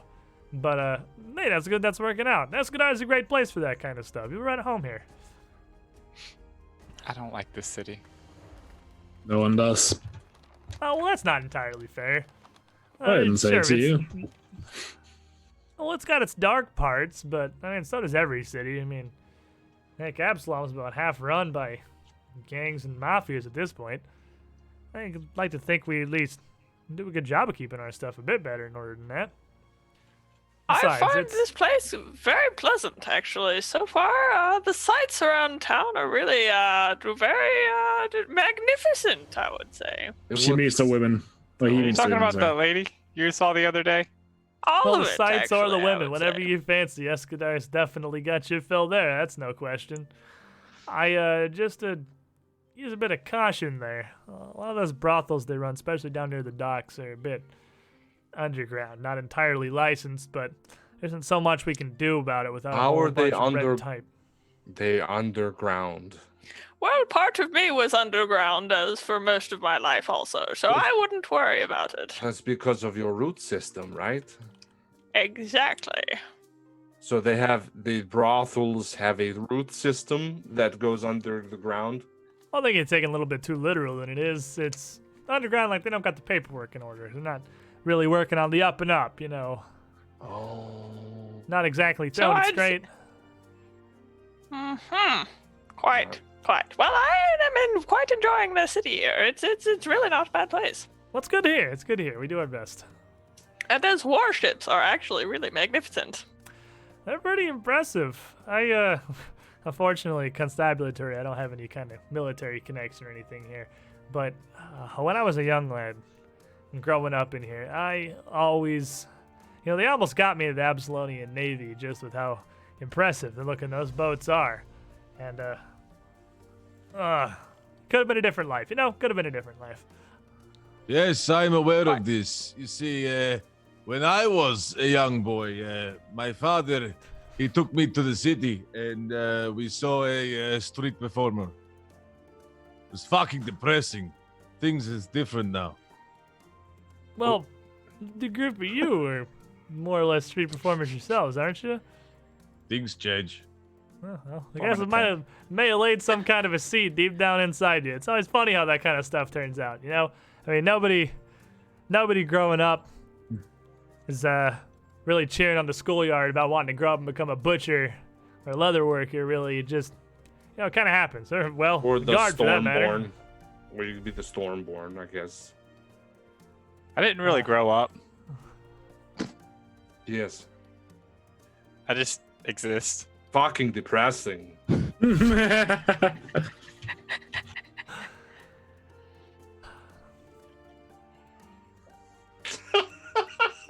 Want to see a magic trick? Oh, sure. I cast Prestidigitation. What do you do? Prestidigitation, just kind of a wide blanket. Oh no, sorry. I summoned Frederick. Oh, okay. Jesus. You summoned Frederick out. That's fair enough. Yeah. So you bring out this glowing light here into the hall. It kind of looks at it. This soft kind of red ember glowing out across the hallway. Now, if I let you do that, and that scorches any of the paneling here, I'm going to get in trouble. I think it's not going to burn anything, is it? Oh, Frederick's nice. He wouldn't burn nothing. Like, Frederick, is it? Interesting. Man. I've always been impressed by magic, but I've never had even a little bit of curiosity into looking at how stuff works. It just seems like, either you're born with it or you spend your entire life just trying to get like the slightest little bits of it, right? It's like dedicating your whole life that might add up to nothing. I don't understand it really either. It's just kind of part of you. So I've heard. I had a merchant coming through here, actually, I believe. He came down from Varesia, and I don't know what he was stopping in Escadar for. He's on his way down to Absalom, but he came a bit out of his way to stop here, meet somebody or something. He was telling me a little bit about it. You ever seen any of those Well, the Necromancer? No, not like a Varisian wizard. The Varisian mages, they got the tattoos all up and down their body, and they draw their magic out of them. They literally have a method of tattooing spells on themselves, and we just got to talking. He was coming through because something about his boat hadn't checked out right, and he had to stand waiting for a bit while the dockmaster was clearing everything, and we just got to talking, and it's incredible what they can do. You can take a spell that could, I mean, the Navy could take that to war and sink entire ships with it, and he just got it tattooed right inside the palm of his hand. It's That's amazing. scary. That'd be terrifying. I can't imagine the kind of life that's like. That's rough. That's rough. I mean, fortunately, cannons work quite well also. So, I mean, I wouldn't sell yourself short. No, we're going to be here all day. Yes. No, not all day. Lieutenant's just wrapping up with something, getting some paperwork in order. She wasn't expecting to see you so soon either. Which reminds me, if you got fairly regular business in here, it may be in your interest to just set up an appointment a week or two in advance. And I mean, you can always We didn't realize that we'd be here so soon. Still would not be a bad idea. I feel like we may come in here more than we think. Hey, if situations change, you can always cancel it later. Still though, cannons. Have you actually seen a ship with cannons? And all the ships out in the harbors, they wouldn't have cannons. They have ballista and catapults. Oh, no, I haven't, but I've heard about them. I've heard that they're very exciting, very loud. I actually was trying to find one for a circus. I heard some sailors, apparently way out to the west, there is a nation out in the open seas that's run entirely by pirates. It sounds crazy, but they got their own like pirate government, like a pirate president, and they just it's pirates all the way down. And they actually have ships loaded with cannons. No one's really sure where exactly they came from, but I mean, if you're gonna have a pirate nation on the coast, you got to be pretty much unassailable by sea, right? So you got to have the biggest ships, or else, I mean, if not the Absalonian Navy, there's the Chilaxian or even the Varisian. I'm surprised the Rahadumi haven't come there to deal with it, just because they're so close. But so you've never seen a cannon, then? Well, no, I guess I haven't really. I mean, I've heard about them. I feel like a cannon would be a great addition to our circus. I mean, but if it's so rare, I wonder if we could make one. You might want to go out and talk to some pirates then. Maybe they'll give you a good deal. Just hope they trade you instead of taking all your coin. The next thing we should do is go talk to the pirates. I feel like that's a great idea. This man knows what he's talking about. Why would you want to talk to pirates? I really would. Get the cannon, obviously. I feel like you could cannons elsewhere. In fact, I will bet you the pirates have stolen them. I mean, they are pirates, so it makes sense, I suppose. Want to see another magic trick? Sure, little boy. What you got? I summon a Leshy. You just summoned an entire second Leshy? Third. There's 3 of us now. Oh, I guess, yeah, Barkbeard, so an entire third Leshy. He just kind of looks... Now, I want to be honest. I've seen a lot of swords come and go through the harbors, but I've never seen walking plants before. And this is the... I kind of feel like this is something maybe I shouldn't have been watching. Is this, wow. And then I have that Leshy. World. I have that Leshy climb on the back of Barkbeard, and I climb on top of it. I'm leaning over to Selwyn. He's always trying to upstage me. Selwyn, can I do magic trick? Wait, hold up a second. How is he trying to upstage you? By becoming taller than you? It's not taller than me. It's just Leshies and Leshies and Leshies. Always showing off. I mean, yeah, sure, go for it. Like, do your magic trick. Are you sure? Are you not? Okay. I can show magic trick too. Yes, do it. Show him up. Show your worth. He kind of glances towards the door and back to you. Okay, I mean, might as well get him out of our system now. I know we had a couple of circus performers in here a couple of years back trying to get some stuff in order for the menagerie, and tried to show the lieutenant something, and she wasn't not too keen on all the tricks being performed in her office there. But you know, I mean, I feel like I'm not what everyone would turn at this point, right?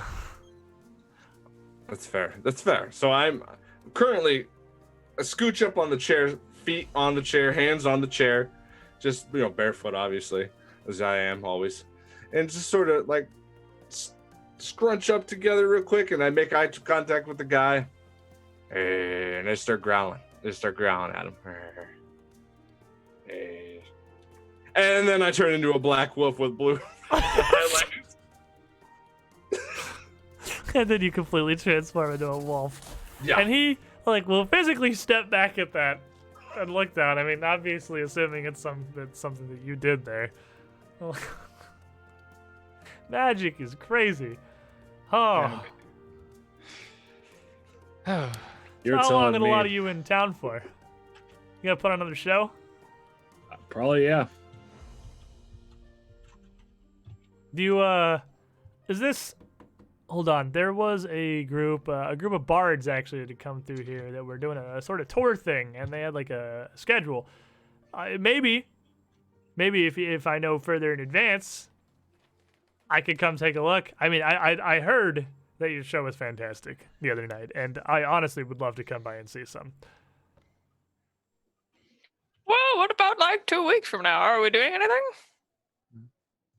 Or is that too far out? When's our next show? Is that too close? Not the real long-term planning sort of people. I see. That's all. I get it. Running a circus has got to be a mess, honestly, with everything that you're trying to keep in order. Well, with supplies and then all your different performers. Yes, it's and quite acts and- hard, but I manage the best I can. Trying to organize this stuff. Being I don't know managed, how- yeah. You get time to do hardly anything around, practicing what's got to be all kinds of crazy tricks that you can do with this magic and these powers of yours here. Trust I mean, me, the it kinda- tricks are the least of it. That kind of looks back to Zerg. So, what do you do then? You got magic? Yeah, check this out. Flex. Pretty fucking magical, huh? Well, job notwithstanding, I certainly wouldn't be happy to come across you in a dark alley. Nor would you. I don't go out at night very often. So you're a strongman sort? You like the big lifting Yes. and all that? Yes. Those, I mean, magic's its own thing, obviously, but it's always kind of been like so, I don't know, so wild, so unpredictable, so impossible to understand. It's always been the strongman acts that were the ones that got me when I was young and when I had time to go stop by and see these kind of things. Because it's just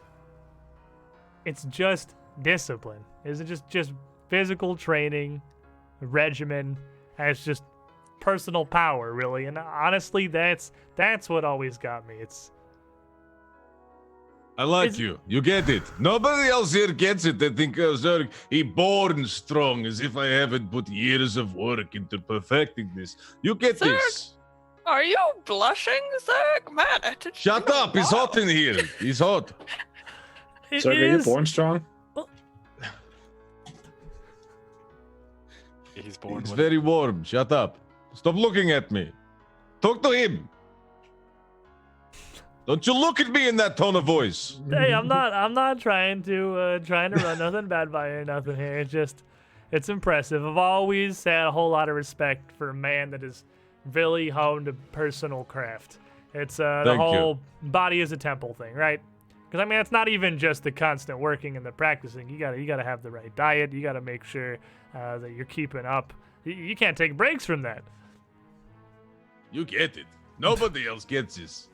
You I get this. exhausted with just the basic training, just the basic PT we got with the constabulary. I can't imagine trying to set up for a circus performance just based on raw strength alone.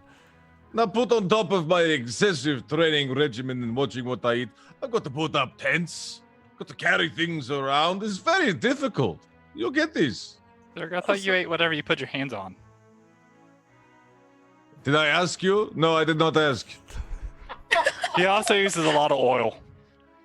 It's necessary. It's Well, an that's- exuberant amount That's of just oil. bodybuilding 101, though, isn't it? It just makes the Oh. muscles show off a little more. Thank you. He Thank used you. all the yes. oil one time before a show, and my rings didn't catch on fire. All the oil. If you bought more oil, maybe this not be problem. Well, they don't give me money to buy oil with. Selwood. And then Oh, that the wow. door finally opens. All right, fine. I'll increase your fucking oil budget. Come on in. Oh, your pleasure. Your pleasure every time. Come on, take your seats. And motions you all in through the door. As you finally let in to Lieutenant Madron's office once more. And you all take your seats around, and she looks, I got even more than the first time you came in. I suppose, go ahead and just grab some of the chairs from around the outside of the room. Sorry, I wasn't far from prepared for a meeting of this scale, but we'll make it work as we can. Yep. And the senior constable stands behind her. Everyone kind of pulls some stuff together and finds some places to sit. Sits around the table. So, I just want to wander around the room. No, that's cool. You can stand up. You don't have to sit down. Yeah. And she looks across the group of you and then to Selwyn. Well, I must admit I hadn't been expecting to hear back from you so soon. And nor I. However, we have found need recently. I truly hope that this isn't in the same vein as what you told me yesterday. You haven't had any more trouble with. No. Well, yes and no. Thank God. Not. They're doing their jobs. That's the problem. You have a sinkhole next to a mermaid statue. Yes. Yes, I actually believe I'm familiar with what you're talking about. It's been a side of problem for some years, and seeing as it seems near impossible to actually fill in or close off properly or get much of anything put through in a reasonably expedient manner, it's just had to be guarded. Why? Right. What is it? Do you know something? No, but we would like to go down there and clear whatever's in there for you.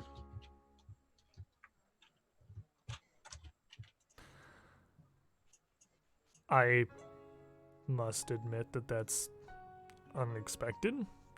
May I ask why? We have some information, circus business that pointed us in that direction anyway. So we figured we could do you a favor meanwhile. You want to check out Moonstone Hall for some reason, I take it. Yes. All right. Well, the main purpose of the guards is to keep the area free of smugglers and other criminals, as the hall itself has been abandoned long enough that it's just become a relic, and with that sinkhole having opened up not too long ago, we figured it was too prime a location to allow to become a drug den or something else. It feels disrespectful, you know? And besides, it'd be difficult to root out from there. I will tell you there's not much more we've given it than a cursory exploration. What must have been 14, 15 months back at this point. We've been trying to get that hole filled in for over a year. Why are you trying to close the hole exactly? Isn't it if you know about the Moonstone Hall, isn't it an entrance? What's wrong with it? Well, it is, but the hall has been abandoned for centuries, and at this point is just derelict and, well, largely served its purpose. It's a temple to a rodent, and, well, not much use for a temple to a dead god these days. Couldn't you just put a grate over it or something? Do you have to fill it in? I mean, what if you need to later go and search it out? Well, You never know. doing any of those things, well, it's not exactly my station or my area of jurisdiction, so that has to go through the proper channels. The paperwork has to be filled out and approved and passed up the chain, and crews have to be arranged, and it's really a lot more work than you would imagine. An impressive amount more work than you would imagine it is to get even something as a metal grate laid over the top of it. I see. Well, if you ever think it's less work than filling it in with a lot of dirt that has to be shipped in and dug up and moved, and then the laborers to fill it in again, I mean, if you think so, I mean, it must be quite a large hole. Well, I'll tell you what then. For whatever your reasons, if you are I mean, I know it's you, so if something happens down there, I'll have this signed. I am willing to draft you up. Constable Holden, can you gather me some writs, please? And he nods and heads out of the room. I'm willing to write you up a quick writ of agreement giving you permission to head down through the sinkhole into Moonstone Hall itself and to ensure that it is safe on behalf of myself and the Escadar Constabulatory. Mm-hmm. Wow, this was significantly easier than I thought it was going to be. Right. Well, I have no real reason to keep specific people out. We just don't want it devolving into a criminal haven it's near impossible for us to do anything with. Truth be told, we have enough of that already. Now, I will admit this is a very surprisingly convenient break for me. I'd almost forgotten about this. I've been trying to do something with Moonstone Hall for some time now, and being able to, well, retain my guards if the area is safe be much easier, and we'll have to send nearly as much manpower, like a single sentry will do. So, right then. You aren't looking to destroy the place, are you? No. No major refurbishings, revamps, maybe rearranging anything, knocking any walls. You're not aiming to build any construction yourself, or, God forbid, host any of your circus shows or anything. Oh, no. Okay, so if all that is by the wayside then I don't believe I'll really need any kind of permissions here. I should be able to just hand this over to you myself. That's fair enough. Okay. And at this point, Constable Holden comes back in with a smile on his face, and he has a couple of scrolls in his hands, and plays them on the desk, and then takes his position back behind the lieutenant again. Just, thank you, Holden. All right, so 2 copies of these then. I'll enroll them, and these are... You've done a good job with the land that we gave you for the circus, and, well, I've no reason at the moment not to mistrust you, though this is a very strange and extenuating circumstance. And she starts kind of writing. These are going to be fairly loose, but I imagine unless your circus operation is some massive cover for something the likes of which I can't even begin to fathom, it won't be difficult to find you if I need to, so I... Right, and puts that down, starts writing on the second one. If this turns out to be a poor decision on my behalf, it will come for you, Selwyn. It won't be. I'm just kind of smiling, like half joking. Yeah. As she keeps writing. All right. Let's back across the 2. All right, fair enough. On behalf of myself, Lieutenant Constable Saray Madrad, explicit permission for Selwyn. Do you have a last name? Right. Just no, we Selwyn. covered this before. Just Selwyn. Yeah. Selwyn and her party, be they mercenaries, bodyguards, or the like, to assist and gain unfettered access to Moonstone Hall and to the sinkhole in the Woodworkers District. Yep, looks good on both. All right, can you go ahead and sign both of these for me, please, Selwyn? And hands you the pen. I'll sign him. And she turns them back around and signs them herself, and then slides them over, and Holden steps forward and signs them both also, and then just nods. It's gonna be a bit of a weird adventure, isn't it? Still, after what you showed me in the hallway, I've got no need to question any of your motives or capabilities, really. And the lieutenant nods. Right. Whenever your reasons, this, well, happens to coincide with the interest of the city, so I have no problem granting you this access. Just show this to the guards in the sinkhole, and they should let you through. All right, thank you. Selwyn. Yes? While you are dealing with this, if you do need my aid for something of these matters, do feel free to tell the secretary up front that the matters do concern Moonstone Hall, and I'll be certain to get you back here a little quicker. Sweet. That's the best news I've heard all day. I can't imagine you spent probably at least an entire day waiting for a schedule to clear up so far, and you've only been here, well, a little more than a week. Yeah, it's been going swimmingly.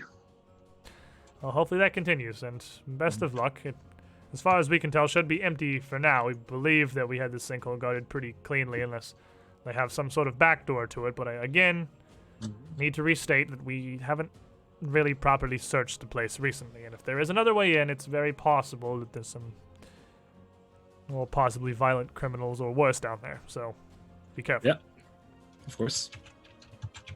Aura falls out of his seat. And the senior constable and the lieutenant just both kind of look at you as you tip over on the floor. Is he okay? We need to call a medic. He's okay.